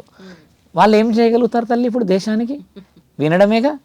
7 ఏళ్ళు ఉన్నవాడు డీజే సాంగ్లకి ఆడనీకి వస్తాడు అంతే. వాడికి ఏం తెలుసు? ఏ పాట పెట్టినా వాడికి ఒకటే తెలుసు, ఎగురుడు. కానీ యువకులు వస్తే ఒక చైతన్యం వస్తుంది అనేది మహాప్రయత్నం. ఈరోజు సాధు సత్పురుషులందరూ సనాతన ధర్మం పేరిట చేస్తున్న ఈ చైతన్యం కూడా అదే చేయాలి. ఇప్పుడు యువకులు అనే వాళ్ళు వస్తేనే వాళ్ళ డిక్షనరీలో ఒక పేజ్ మారుతుంది. ఎస్ నేను ఇటు వెళ్తా అనేది. వాళ్ళు రావట్లేరు. ఎందుకు రావట్లేరు అంటే తల్లిదండ్రులే నీకు వెల్ మెచ్యూర్డ్ సెక్యూరిటీ ఇచ్చేసారే. తల్లిదండ్రులు ఏమంటారు? చూసుకుందాం పద, అరే నేను మా నాన్న సంపాదించిన ఆస్తి 1 కోటి రూపాయలు కమ్మైనా సరేరా నేను చూసుకుంటా. లేదు, ఈ రోజుల్లో సగం మంది తల్లిదండ్రులు సంపాదించిన ఆస్తులని పంచుకుంటున్నాం మనం. మరి మన ఆస్తులన్నీ మన కడుపులో పుట్టిన వాళ్ళు ఏమని చూస్తుంటారు? తింటున్నారు. ఇప్పుడు ఇంకో 20 ఏళ్ళ తర్వాత ఏం కావాలి? 20 ఏళ్ళ తర్వాత ఏం పంచుకుంటాను? సరే, ఒకప్పుడు అదృష్టం బాగుండే జనగాము, తొర్రూరులోనూ మన తాతల పట్ల వ్యవసాయం చేసుకున్న బతుకులతోని ఒక 2 ఎకరాలు 3 ఎకరాలు ఉండే, దేవుడి దయతోని గవర్నమెంట్తో మొత్తానికి కోట్లు అయినాయి. ఈ కోట్లు నువ్వు ఎన్ని గంటలకు తింటావు? ఈ కోట్లు నువ్వు తినేసి ఎన్ని రోజులు బాగుపడతావు? ఇవన్నీ నేర్చుకోకూడదా తల్లి? ఈరోజు ఒక ఫ్లాటే ఉంటుంది మన దగ్గర, ఎకరాల్లో లేవు. బియ్యం కూడా ఏమంటారు దీని పేరు, ప్లాస్టిక్ బియ్యం వస్తున్నాయని అంటున్నారు. దేవుడి దయతో ఇంకా రాలేవు, అవి తెలుస్తాయి కదా. ఎన్ని ఫుడ్ తింటున్నాం చూడమ్మా. ఎగ్ చాయ్ వచ్చాయంటారు, ఇన్ని వస్తాయి, ప్లాస్టిక్ మనిషి వచ్చాడు, అన్నీ వస్తాడు. కానీ నేను ఒక విషయం చెప్తా తెలుసమ్మా, ఎన్ని మానవుడు చేసుకున్నా ఈ కళ్ళతో చూసే ప్రేమ ఉంటుంది చూడమ్మా, దాన్ని మార్చడం ఏ రోబోకు రాదు. ఐస్తోనే చూయిస్తారు ప్రేమ. చూసారు కొంతమంది దుర్భాగ్యం ఇచ్చాడు, శత్రువులు ఉంటారు, శత్రువులకు చెప్పాలి నాకు చాలా మంది వాడు ఎక్కడ గెలిచాడు అనుకుందాం. మాట్లాడాలని లోపల ఉన్నా మనం కొంచెం అహం వచ్చి మాట్లాడలేం. కానీ ఈ కంటి చూపులో తేడా ఎలా ఉంటుందంటే ఇలా అనడం, లేకపోతే ఓకే అనడం, అందరినీ ప్రశంసిస్తుంటే ఒకసారి ఇట్లా చూసి ఇట్లా అనడం కదా. సగం మంది అలానే మాట్లాడుకుంటారు. నేను అనేది ఏం తెలుసా తల్లి, ఎంత కోపం ఉన్నా ఒక్కసారి భుజం తట్టెళ్ళి బాగున్నావు స్వామి, బాగున్నా ఇట్లా అని చూడు, చచ్చిపోతాడు ఆ సమయానికి. అంతే వాడు ఆ సమయంలో నీతో మాట్లాడాడు. కానీ ఇంటికి పోయినాక ఏడ్చుకోడా, మనసు బాధ కదా. ఎంత ఉన్నా కోపం ఒక్కసారి పలకరించాడు. బెట్టి వేసి చెప్తా, సగం మంది కుటుంబాలు అహంతోనే విడిపోయాయి తల్లి. ఒకసారి పోయి మాట్లాడుకోవడం, ఏం ఒక గంట సేపు నేను రానియడేమో లోపలికి, తర్వాత అయితే వచ్చి పట్టుకుపోతాడు కదా. అలాగే స్వామి, ఇప్పుడు భార్యాభర్తల విషయానికి వస్తే కూడా మనం ఒకప్పుడుతో పోలిస్తే ఇప్పుడు విడిపోవడం ఎక్కువైపోయింది. ఒక్క సంవత్సరం 1 year కలిసి కాపురం చేయడం, కలిసి ప్రయాణం చేయడం అంటే 1 సంవత్సరం చేయడం చాలా గొప్పగా అయిపోయింది ఇప్పుడు పరిస్థితి. విడాకులన్నీ పెరగడం కూడా జరిగింది. ఎందువల్ల ఇలాంటి జరుగుతున్నాయి? ఇప్పుడు విడాకుల విషయం వచ్చేసరికి మనం కొంచెం డీప్గా మాట్లాడతాము. ఒకప్పుడు ఏమయ్యేదంటే విడాకులు అనేసరికి కొంచెం డీప్గా పోవాలి. అమ్మాయిలు 16వ సంవత్సరంలోనే వాళ్ళ మైండ్ సెట్ మెచ్యూరిటీ అయ్యేది. దీన్ని మనం ప్రత్యేకంగా మాట్లాడుకోవచ్చు. 16వ ఏట అమ్మాయి ఒకవేళ పెద్ద మనిషి అయిందంటారు తెలంగాణ ప్రాంతాల్లో. అయినప్పుడు ఏమవుతుందంటే అమ్మ, ఆ అమ్మాయి జీవితం అంతా పురుషుడి మీద ఉండదు. మీరు గమనించాలి, ఈ రోజుల్లో చాలా తప్పు వర్డ్ ఉంది ఇక్కడ. అమ్మాయిలు పెద్ద మనిషి అయిందని అంటే ఇంకా వల్గర్గా డిస్కషన్స్ వస్తున్నాయి కదా. వాళ్ళందరికీ చెప్తున్నాం, వాళ్ళందరికీ అమ్మాయి పెద్ద మనిషి అయినప్పుడు బ్రహ్మ వస్తాడు ఇంటికి. ఏ రోజు? పురుడు రోజు. పురుడు ఎందుకు చేయాలో చెప్తాం మీకు. అసలు ఎందుకు పురుడు చేయాలి, అసలు దాని అంతరార్థాలు మన శాస్త్రంలో ఏం రాస్తున్నాయి, కొంచెం డీప్గా వెళ్తా. మీరు విడాకులు అన్న విషయాన్ని మనం ఎండింగ్లోకి వస్తాను. అమ్మాయి పెద్ద మనిషి అనే కార్యక్రమం కాగానే అమ్మ మంగళ స్నానాలు చేసి మేనత్తలు తీసుకొచ్చి కూర్చోబెడతారు. ఒక దగ్గర కూర్చోబెట్టినప్పుడు మేనత్త ఎలా రావాలి, ఇక్కడ ఇది కూడా గమనించండి. మేనత్త ఊపేసుకుంటూ తింపుకుంటూ రాకూడదు. ఇక్కడికి వచ్చిన సమస్య కూడా అదే ఉంది. మళ్ళీ మేనత్త సారే తీసుకొని రావాలి. సారే అంటే ఏమిటి? మీరు ఆడవాళ్ళు కాబట్టి ఇంటర్వ్యూలో కాబట్టి క్వశ్చన్ వేయలేదు. సారే తీసుకొని రావడం తెలియదు ఇక్కడ. చలివిడి సారే. ఈ సారే అంటే ఏంటంటే అమ్మ, ఆడపిల్లలకి ఈ ముఖ్యంగా కోడళ్ళకి వండిన కుండ తీసుకొని వచ్చేయాలి. అలాగా పొయ్యి మీద వండుతాం కదా తల్లి, అలా కూర వండ. ఉదాహరణకి మనం ఏదో ఇష్టమైనది, అయ్యో నా కోడలు ఎంత ఇష్టంగా తింటుందో ఈ దద్దోజనమో పులిహోరనో వండినప్పుడు అలా తీసి ఇలా సంచిలో పెట్టి ఏదైనా వస్త్రము, అటుకులు, కొబ్బరికాయ, కొద్ది బెల్లము, కొన్ని వస్తువులు ఆ అమ్మాయికి తినిపించేది ఆరోగ్య పరిస్థితి కానీ తీసుకొని రావాలి. ఆ సారే ముందుకు పెట్టి తినిపించాలి. ఎందుకు తినిపెట్టాలంటే నిండుకుండ జీవితంలా నీవు నిండుగా ఉండాలి. ఇలా తీసుకొస్తారు బాక్సులో ఎత్తుకుపెట్టేది, ఏదో పెద్ద లంచ్ బాక్స్ తెచ్చినట్టు హీనంగా తెస్తారు తల్లి. ప్రేమతో దేరు ఏమన్నా ఉండాలి తెలుసా అమ్మ, వంటకము. నా కోడలు బాగుపడాలి, నా కోడలు మంచిగా ఉండాలి, దాని జీవితం అన్ని కోరికతో ఉండాలి. ఆ కోరిక దేవుడికి ఏమని వండుతాం మీరు గమనించండి. అంటే ధర్మశాసనాల మీద మనం మాట్లాడుకుంటామా, దేవుడి వంట రుచి చూడకపోతే ఎందుకు రుచి అవుతుంది? నిజమైన రుచిని మనస్సాక్షి చూస్తాడు. గణేశుడు తింటాడు, ఆయనకు దద్దోజనం అంటే ఇష్టం, లడ్డూలు అంటే ఇష్టం అని చెప్పి చేస్తే ఆ మనస్సాక్షితో అత్యంత రుచికరం వస్తుంది కదా. ఇది చేయాలి, దానికి రాదుగా. దేవుడి మీద ఎంత బలంగా ఉంటుందమ్మా ఆ టేస్ట్, ఆ స్మెల్, ఆ ఆకలి, ఆ బలము, ఎంత పవిత్రంగా వండుతాం కదా. ఇది నార్మల్ డేస్లో ఎంత వండినా రాదు ఆ టేస్ట్. ఈ అమ్మాయిల విషయంలో, సారీ విషయంలో వాళ్ళంతా ఆలోచించాలి. ఆలోచించి తీసుకొని వచ్చినప్పుడు పెట్టే ఆ ముద్దలో పరమాత్ముడు ఏం చూస్తాడంటే, ఆడపిల్లలకి తలరాత బ్రహ్మ రాస్తాడు కేవలం పుట్టినప్పుడే. దానికి రైట్ కొట్టాడు. రైట్ అంటే అప్రూవల్ ఇవ్వడు, నువ్వు ఏ విధంగా ఉంటావు అనేది అప్రూవల్ ఇవ్వడు. అప్రూవల్ ఒక స్త్రీ పెద్ద మనిషి అయినప్పుడు ఇస్తాడు. ఎప్పుడు 3వ రోజు పురుడు చేసేటప్పుడు ఆ అమ్మాయిని శారీరకంగా స్నానాలు చేయించే ఏర్పాటు, మంగళ స్నానాలు చేస్తారు కదమ్మా. చేసిన రోజు వడి నింపుతారు 5 వంటకాలతో, పిండి వంటకాలు, కొంచెం తీపి వంటకాలు, ఇంకేదో వంటకాలతో పాటు 5 రకాల పండ్లతో, 5 రకాల పువ్వులతో, 5 రకాల ఆశీర్వాద ఫలాలు, 5 జంటలతో. ఇలా పెడతారనేది నానుడు ఉంది. అంటే ఇప్పుడు పెడతలేమో అది వేరే విషయం, కానీ ఇవన్నీ ఒడి నింపి ఆ అమ్మ ఇలా ఒడి పడుతుందో తల్లి, ఇట్లా ఈ ఒడి బ్రహ్మదేవుడి ఆశీర్వాదం. ఎట్లా అంటే వంశాన్ని నీవు మోయగలవా, వంశ ఉద్ధారణకి నీవు వంశోద్ధారకులని నీ కడుపులో నుంచి తేగలవా, ఏ కారణంతో ఛత్రపతి శివాజీ పుట్టబోతున్నాడు ఆ తల్లి గర్భంలో, ఏ కారణంతో అయితే రాణి రుద్రమాదేవి పుట్టబోతుందో కారణం చేత అని ఇన్ని గొప్ప గొప్ప గొప్ప గొప్ప ఆలోచనలతోని ఆ ఒడి బలంగా నింపినప్పుడు యముడు కూడా వస్తాడు బ్రహ్మదేవుడితో పాటు. యముడు బ్రహ్మదేవులు ఇద్దరు ఒకరినొకరు చూసి నవ్వుకుంటారు. ఎందుకు యముడు వస్తాడో తెలుసా అమ్మ? ఎన్ని కుటుంబాలు ఈరోజు సొంతంగా నాశనం పట్టించుకుంటున్నారో చూసారు ఆడపిల్లలు, కొంతమంది చేసుకుంటున్నారు. ఈ యముడు వచ్చినప్పుడు ఏం ఛాలెంజ్ చేస్తాడంటే, గత జన్మ వైభవంలో చేసిన పాపకర్మలని నేను గుర్తు చేసి మరి రాసి వీళ్ళకి అనువనువున గండాలని నేను ఇస్తా, మీరు వంశాన్ని మోయడానికి ఇస్తున్నారుగా, ఇందులో ఈవిడ గత జన్మలో ఏమి పాప పుణ్యాలు చేసిందో నాకు ధర్మంతో యముడు అని పేరు పెట్టారు కాబట్టి నేను ధర్మంగా వచ్చానంటే బ్రహ్మ ఏం చేస్తాడంటే అప్పుడు వంశాన్ని మోయగలది ఈవిడ, 5 మంది పిల్లల్ని కనగలది ఈవిడ, 3 కొడుకుల్ని కనగలది ఈవిడ, వంశ ఆది బీజం కాగలది ఈవిడ కారణం చేత అని చెప్పి తదాస్తు అని చెప్పి వెళ్ళినప్పుడమ్మ కడప బయట మహాశివుడు పార్వతీమాతతో నిలబడతాడు. ప్రతి ఇంటి ముంగడ నుంచుంటాడు. ఏమిచ్చారు వాగ్దానం, ఏమిచ్చారు, ఏమని మీరు వాగ్దానం ఇచ్చారు అని అంటే, మేము ఈ విధంగా వాగ్దానం ఇచ్చాం మహానీయ అంటే, ఎందుకు శివుడికి చెప్పాలి అని అంటే, ఆ ఆత్మ పుట్టింది మొదట శివుడి కడుపులో, నా బిడ్డకి మీరేమి ఆశీర్వాదం ఇచ్చారు అని పార్వతీమాత అడుగుతుంది. నా పిల్లలకి మీరు ఏ ఆశీర్వాద బలంలో యముడు వచ్చాడు ఇక్కడికి మీరు చెప్పండి, ఆ పుణ్యము నరకాల నుంచి కాపాడే కొడుకుడు పుడతాడా, లేకపోతే పుణ్యమైన జీవితాన్ని ఇవ్వడానికి ఇంకొక బిడ్డ పుట్టబోతుందా, ఆ బిడ్డ పేరు పార్వతీమాత పెడతారా, గంగామాత పెడతారా, మేము ఉన్నామని రుజువు చేసే పేర్లు పెడతారా, మీరు చెప్పండి అని చెప్తే, అంతా మీ చేతుల్లో అప్పచెప్తున్నాము, మేము ధర్మాన్ని చేశామని ఇలా తల కిందకి పెట్టి వెళ్ళిన తర్వాత ఆ బిడ్డ 11వ రోజు మంగళ స్నానాలు చేపిస్తారు. చేపించిన తర్వాత ముఖ్యంగా తెలుసుకోవాల్సింది ఏంటంటే అమ్మా, ఏదైతే వంటకాలకు సంబంధించిన తిండి పెడతారో లోపల ప్రతి ఆర్గాన్ కదులుతుంది అనమాట. ఆ 11 రోజులు కదిలినప్పుడు ఏమవుతుందంటే, ఈవిడకి తీవ్ర రక్తస్రావం కావాలి ఆ 11 రోజులు.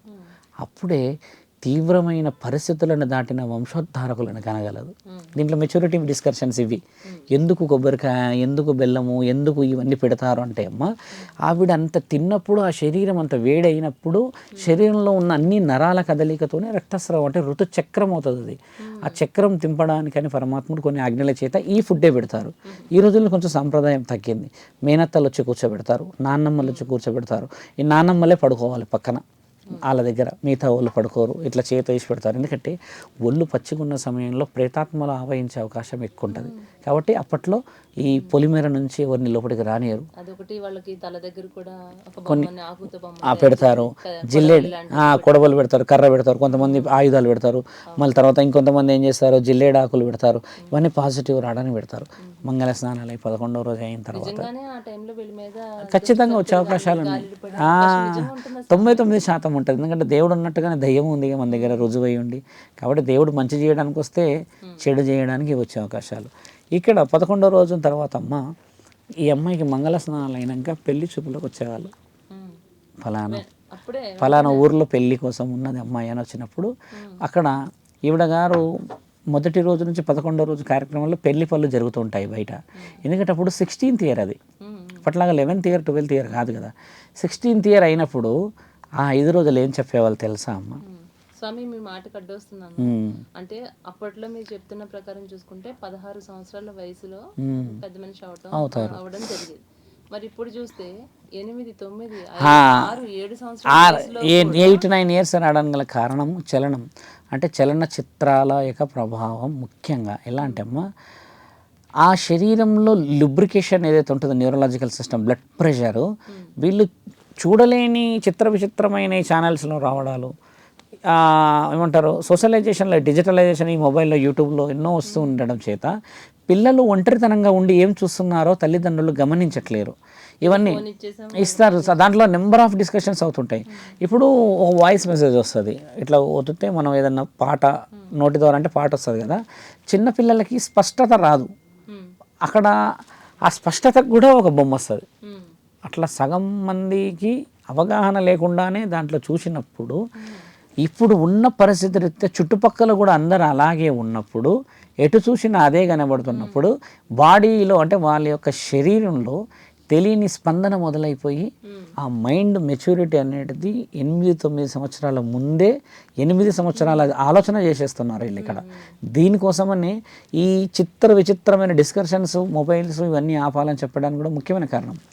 జంక్ ఫుడ్ అమ్మ, డాక్టర్స్ అయితే మనకి గైనకాలజిస్ట్ జంక్ ఫుడ్ ఉన్నది. Junk food only 10% 15%. ఎందుకంటే నీ వయసు అమ్మ చిన్నగా ఉన్నప్పుడు రాళ్ళైనా తిని అరిగించుకోవడానికి శక్తి ఉంది అని అంటారు. ఆ ఆటలు, ఆ పాటలు, ఆ దుంకుల ఆటలు 100 ఉంటాయి తల్లి. అలాంటప్పుడు జంక్ ఫుడ్తోని బాడీలో హార్మోన్ డిఫరెన్సెస్ ఎందుకు వస్తుంది?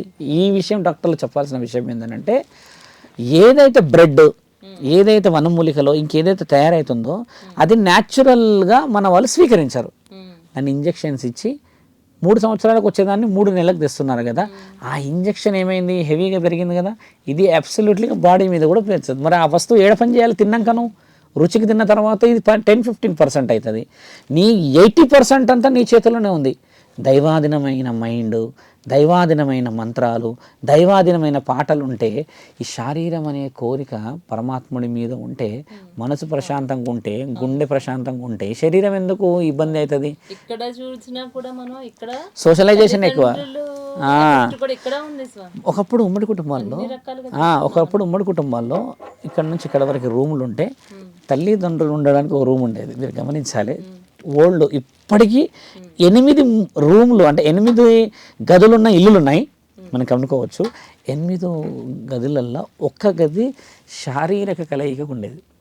అందులోకి వాళ్ళు వెళ్ళాలంటే వాళ్ళు వెళ్ళినప్పుడు డిస్టర్బ్ చేయకపోయేటోళ్ళు. అంటే విచ్చలవిడిగా కాదు, ఆ సందర్భంలో ఆ ఇంట్లో డోర్ వేసి ఉన్నది అని అంటే మిగతా ఇంట్లో వాళ్ళు కోడళ్ళు వీళ్ళందరూ కూడా అర్థం చేసుకునే పరిస్థితి.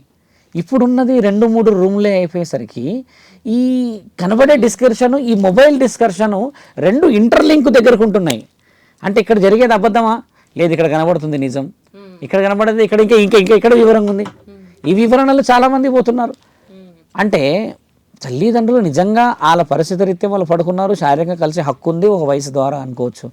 ఈ మైండ్ సెట్ అనేది ఎలా వచ్చింది అని అంటే, కనబడేదంతా వాళ్ళు ఎక్కడెక్కడ పోతున్నారు, ఎవరెవరితో మాట్లాడుతున్నారు, ఏమేమి తింటున్నారని తల్లిదండ్రులు గమనించే పరిస్థితులు లేవు.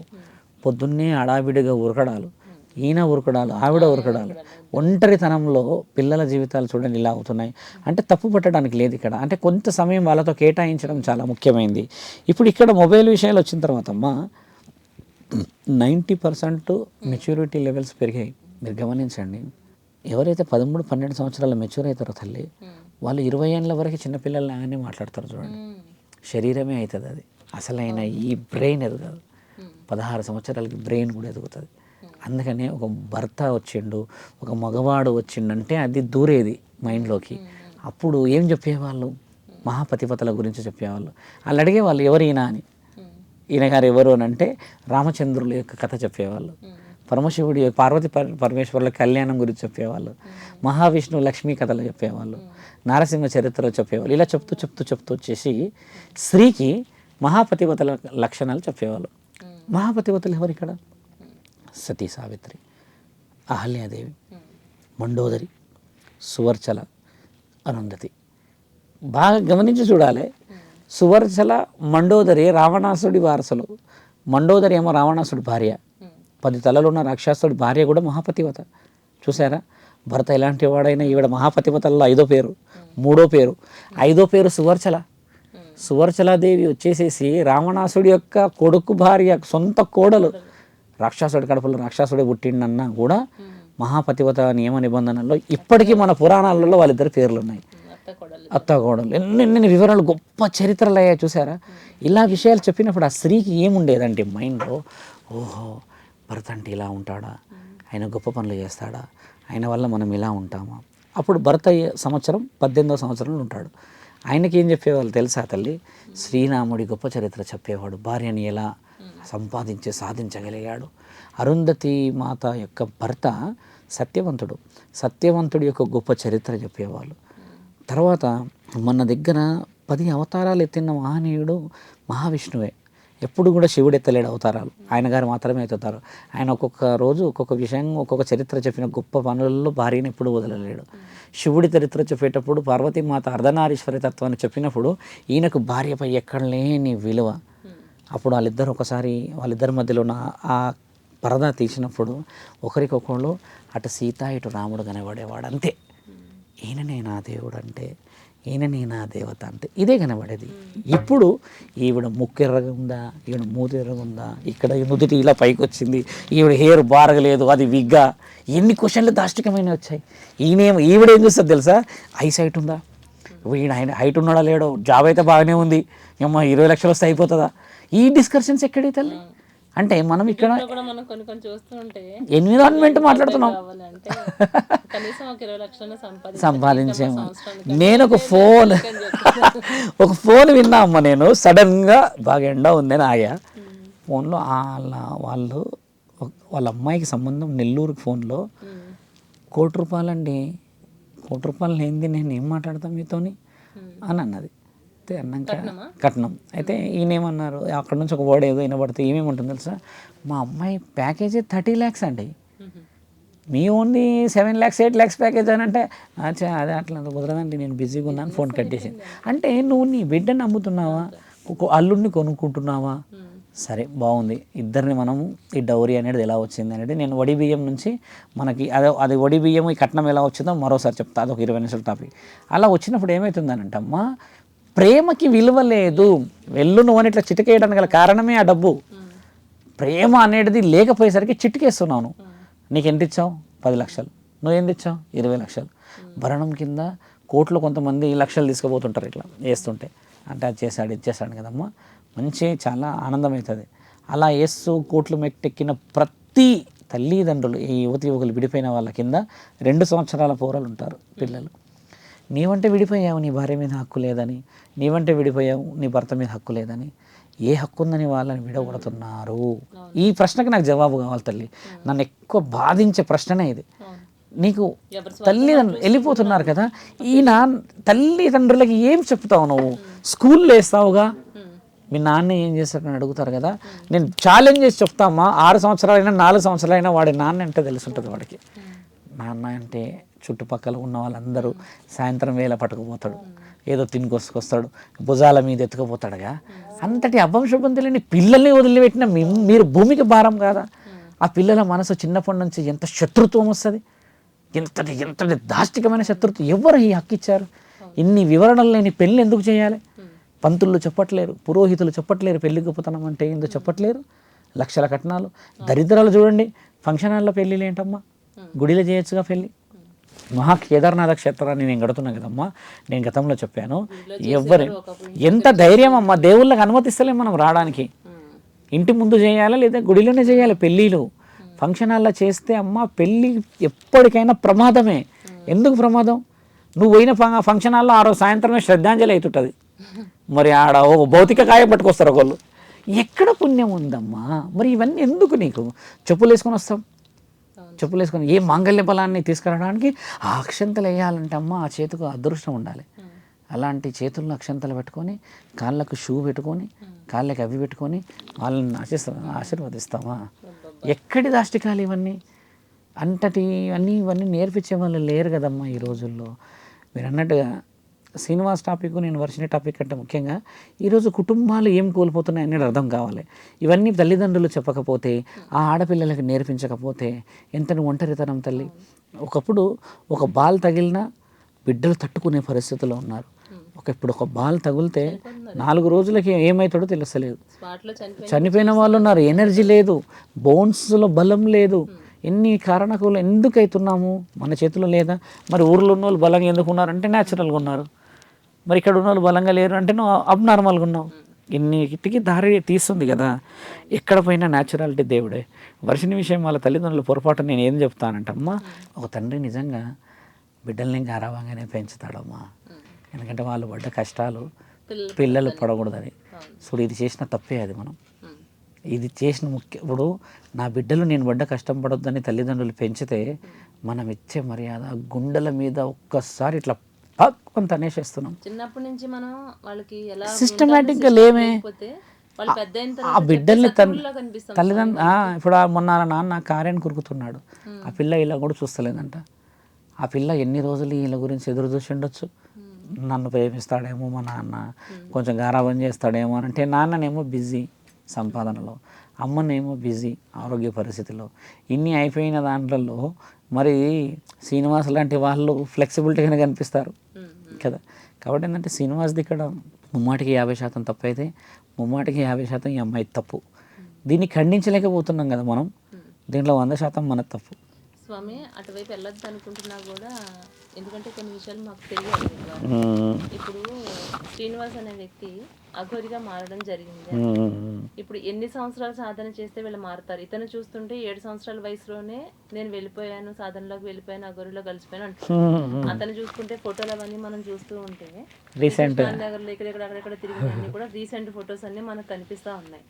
ఎన్ని సంవత్సరాలు సాధన చేస్తే ఒక సాధువులా మారాలన్నా, ఒక సాధువు ఏంటంటే అమ్మ, అంతా చూస్తే ఒక 1 year 1.5 year లో 1.5 yearలో కాదు, వాస్తవం. ఒక సాధువు గురించి మాట్లాడతాం. ఒక సాధువు కావాలంటమ్మా గత జన్మ వైభవం ఉండాలి.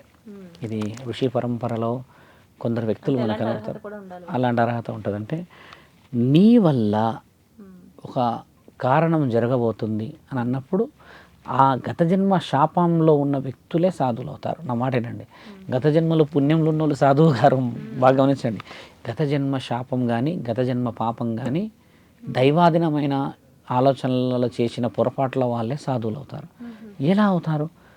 గత జన్మలో పాపం చేసిన వాడు ఈ జన్మలో పుణ్యాత్ములాగా ఎలా పుడతాడంటే, గత జన్మలో తెలిసో తెలియకనో, ఎలాంటి పాపాలు? ఇప్పుడు దేవాలయానికి సంబంధించింది కట్టాలనుకున్నప్పుడు నువ్వు అడ్డుకుండొచ్చు. ఒక విషయం, అందరు దేవుడిని నమ్ముతూ ఉంటే నువ్వు కొంచెం నాస్తికుడిలాగా ఉండవచ్చును. అందరు దేవుడు గొప్ప అని అంటుంటే లేదు మా రాజు గొప్ప అని నువ్వు అనవచ్చును. దేవుడి పాఠాలన్నీ నాకు ఇష్టమే కానీ నేను పూజించను, నేను సహాయపడతాను అనవచ్చు. నీ విలువలన్నీ తెలుసుకోవడానికి నిన్ను కట్టుదిట్టంగా ఒక దగ్గర కట్టేస్తాడు ఈ కాషాయంతో. ఈ కాషాయంలో కూడా అర్థాలు ఉంటాయి, సమయం వచ్చిందని చెప్తున్నాము. శివభక్తుల్ని కదమ్మా నేను. మీరు శివభక్తులు కానీ ఎరుపు రంగు ఎందుకు వేస్తారని నన్ను 100 మంది అడిగారు, చాలామంది అడిగారు. మా కులదైవం నరసింహస్వామి, ముఖ్యంగా మా కులదైవం నరసింహస్వామి. అయితే అమ్మ నాకు ఇష్టమైన భగవంతుడు శివుడు. చిన్నప్పటి నుంచి శివతత్వం మీద ఎక్కువ ఇష్టం. అయితే నేను శివుడికి పూర్తిగా నరసింహస్వామికి మర్యాద చేయాలి. ఇద్దరిలో ఏ ఒక్కరికి మర్యాద చేయకపోయినా తండ్రిని అవమానపరిచిన వాడిని అవుతా అని ఎరుపు రంగు నరసింహస్వామికి ఇష్టమైనది. అందుకని నేను ఎరుపు రంగు వేస్తాను. మళ్ళీ నేను పట్టున్నదే వేస్తాను. నరసింహస్వామికి విలువ నా దేహం మీద కప్పుకున్న, నా దేహానికి పెట్టుకున్న ఈ గంధం అంతా పరమశివుడిది.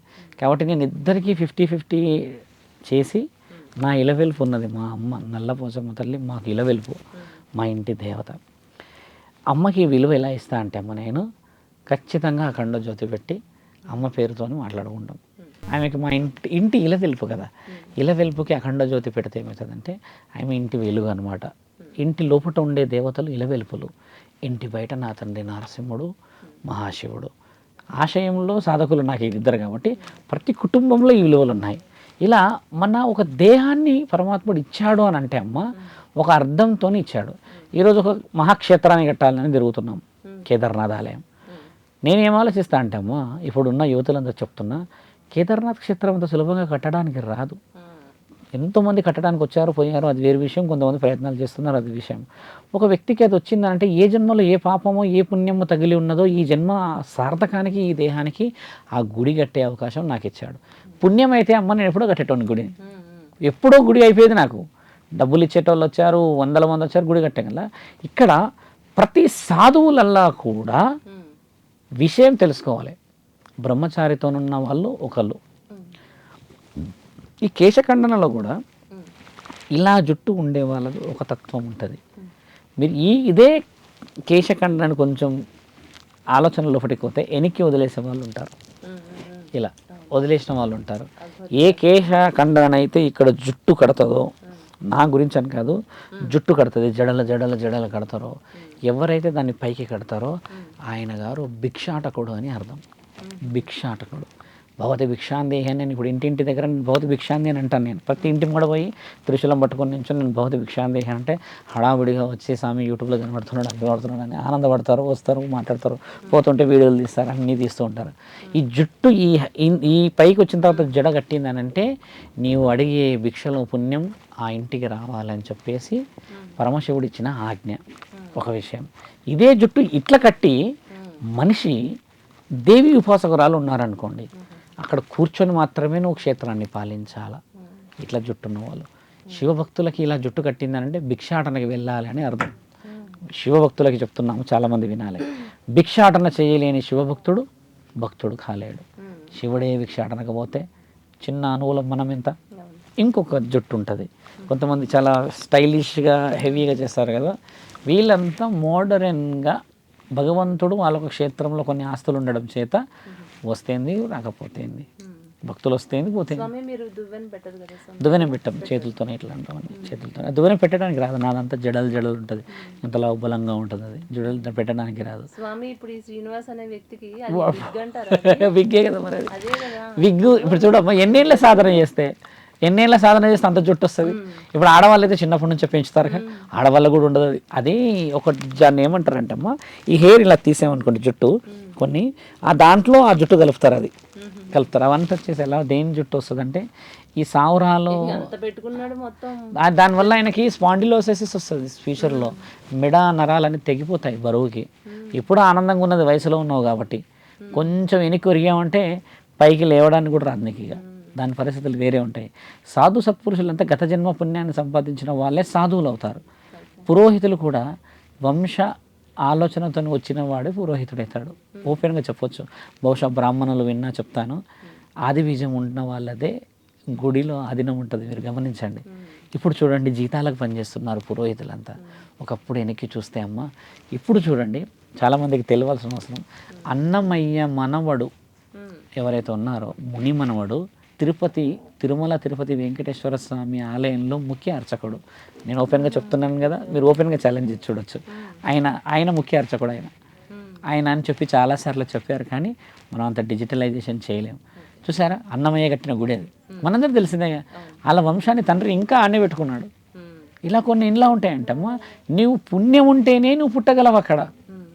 ఈ దేహం వేసుకొని నువ్వు మంచి పనులు చేయకుండా అమ్మాయిలను తాళి కట్టి పెళ్లి కట్టి నేను 7 ఏళ్ళకి పోయినా అంటే, 7 ఏళ్ళకి పోయే మనిషి యొక్క ప్రవర్తన ఎలా ఉంటుందమ్మా, మాటల్లో దురుసుతనం ఎలా ఉంటుంది, నాలుకేలో ఎంత పదును ఉంటుంది.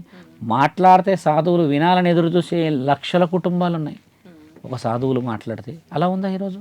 ఆయన పోలీసుల మీదకి వెళ్ళాడు, కొట్టాడు, తొట్టాడు అని అన్నీ చెప్తుంటే ఆయననే ఈరోజు ఎంతో ఇబ్బందులు పాలయ్యాడు. శ్రీనివాస్ ఎక్కడ ఇబ్బందులు పాలయ్యాడు మీకు తెలుసా తల్లి? ఒక్కడున్నంతవరకు ఇబ్బంది పాలు కాలేడు. ఐరన్ లెగ్ పడ్డది, ఎందుకంటే శ్రీనివాస్ది రాసి ఉంది. ముమ్మాటికి చెప్తా నేను, ఆ అమ్మాయి శ్రీనివాస్కి అత్యంత బీభత్సమైన చెక్ పెట్టేసింది ప్రేమ అన్న పేరుతో. చూసావా, శ్రీనివాసు పాపం చేసినా పుణ్యం చేసినా కూడా ఒక ఫేమ్ వచ్చింది ఆయనకి. కానీ దానికి ఒక పండే సమయం అంటే స్విచ్ ఎక్కడ బోర్డు ఉంది చూసారా, మంగళగిరిలో ఉంది. అది అక్కడ నుంచి తీసుకొస్తే ఒక్కసారి ఎలా పడ్డాడు చూసావా, కర్మ అలా రాస్తాడు పరమాత్ముడు. టక్కున అమ్మాయితో ఎగిరిపోతుంది అనుకోలేడు ఆయన ఫేమ్. ఇక్కడ ఒక్కడున్నా సరే హ్యాపీగా తిరిగిండు కార్లలో, ఎవడేమనలేరు, ఎవరు పట్టించుకోలేరు. ఇప్పుడు ఆయన గారి పరిస్థితి, మొదటి అమ్మాయి కూడా బయటికి రాలేదు, జనవరిలో పెళ్లి చేసినా బయటికి రాలేదు. ఇంకొకళ్ళు ఉన్నారు అక్కడెక్కడ, బెల్లంపల్లిలో ఉన్నారు అంటున్నారు, ఎక్కడెక్కడో అంటున్నారు, అన్నీ అంటున్నారు. నేను డిక్లరేషన్ తీసుకోలేదు, ఎందుకంటే ఆయన గారు అరెస్ట్ అయిపోయిన తర్వాత నేను చాలా కూల్ అయిపోయాను.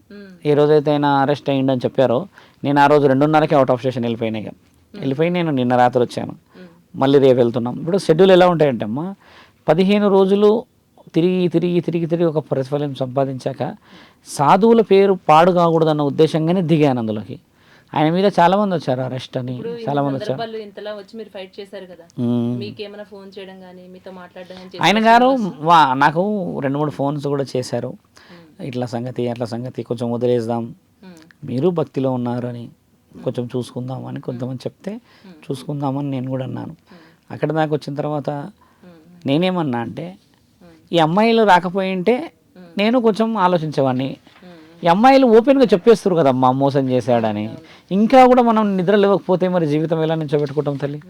ఇలాంటి కొన్ని విషయాలు బాధ అనిపించి ఆ రాధిక అన్న అమ్మాయి ఏడ్చింది, చాలా బాధపడ్డది. వేరే అమ్మాయి జీవితం కాకూడదు ఇలా అని బాధపడ్డది. ఇన్ని బాధలు పడ్డాక ఈయన అఘోరా అని చెప్పుకుంటే మరి అఘోరాలు ఎట్లుండాలి? అంటే ఈమెని ఎప్పుడైతే తనతో పాటు కూడా పెట్టుకుని తీసుకుని వెళ్తున్నాడో అప్పుడు ఆమె బయటకు వచ్చింది స్వామి.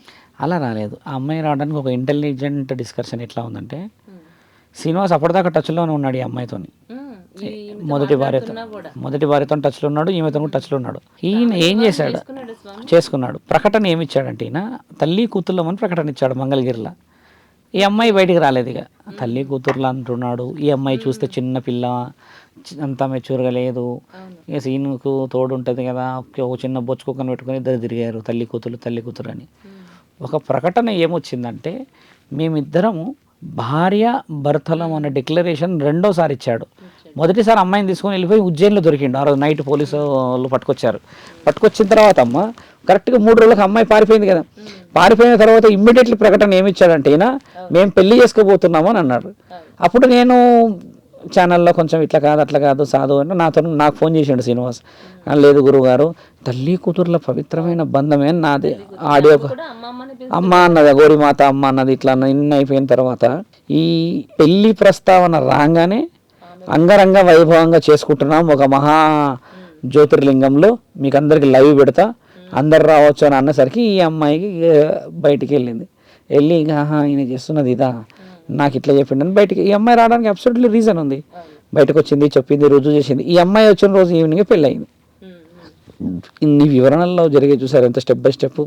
ధర్మశాసనాలు, ఇతిహాస పురాణాలు ఏం చెప్తాయంటమ్మా, పెళ్ళిళ్ళు శరీరాలకి కావు. చాలామందికి చెప్పాల్సిన విషయం ఇది. పెళ్ళిళ్ళు ఆత్మలకు అవుతాయి.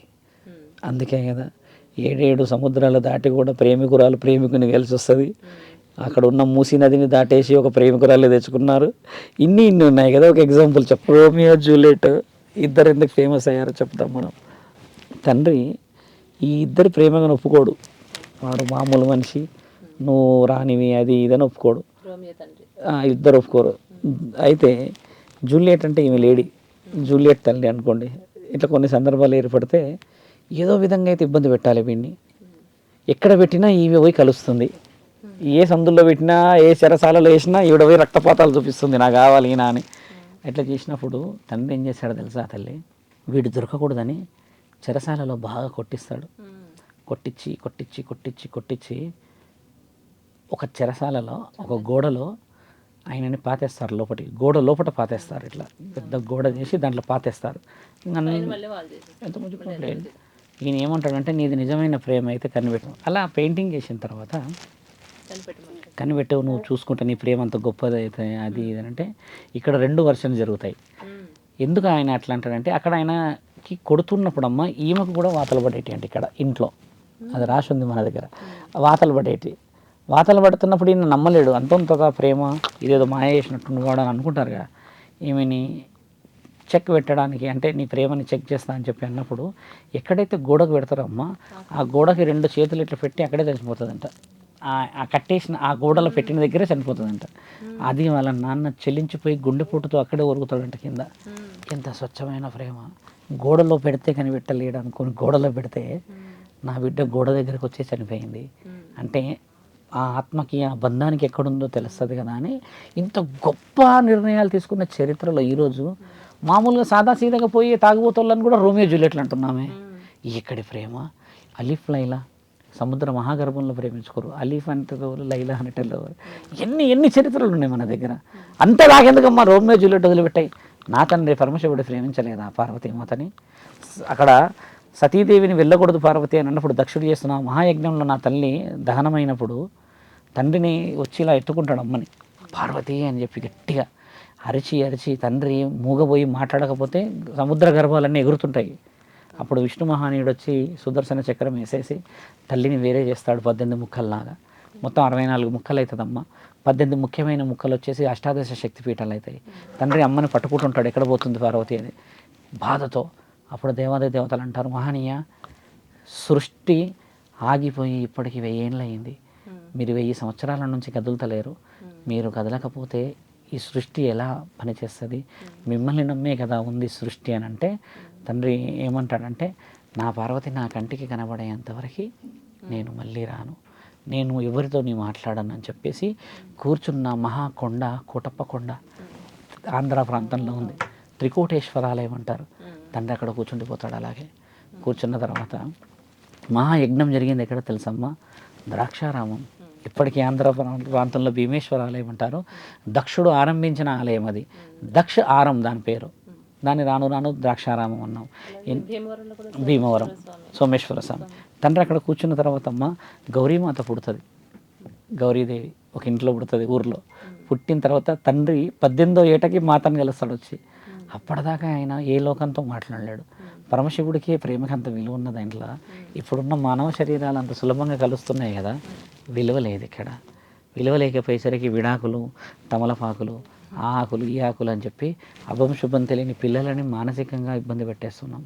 అలా ఇబ్బంది పెట్టొచ్చా అమ్మ? ఇవి ఎందుకు మాట్లాడుకోవాలి మనం? ఇవన్నీ మనం మాట్లాడకపోతే ఆ పిల్లలు ఎలా బాగుపడతారు? ఆ పిల్లలు ఏ విధంగా బాగవుతారు? ఇప్పుడు ఈ వర్షిని విషయమే కానీ శ్రీనివాస్ విషయమే కానీ డీప్గా పోయి చూస్తే ఇది దాష్టికమైన ప్రేమ కాదా? ఇది నిజమైన ప్రేమనా? ఇప్పుడు చూడండి, ఒక స్త్రీ ఒకరిని పురుషుడిని ప్రేమించాలి. ఎందుకు ప్రేమించాలి? వంశ అభివృద్ధి కోసమో, లేకపోతే వంశ ఉద్ధరణకో, లేకపోతే శరీరంతో సుఖం పొందడానికో కాదు. భార్యాభర్తల బంధం కలిస్తేదే నిజమైన విలువల బంధానికి ఆరంభం. పెళ్లి చేసేది దానికేగా. నీకు ప్రేమ అన్న పేరు పెట్టి బంధం అనేది పెట్టకుండా వేరే దగ్గరికి వెళ్ళు, నువ్వు మొగోడి దగ్గరికి వెళ్ళు అని చెప్పేస్తే కుటుంబం వచ్చేదా?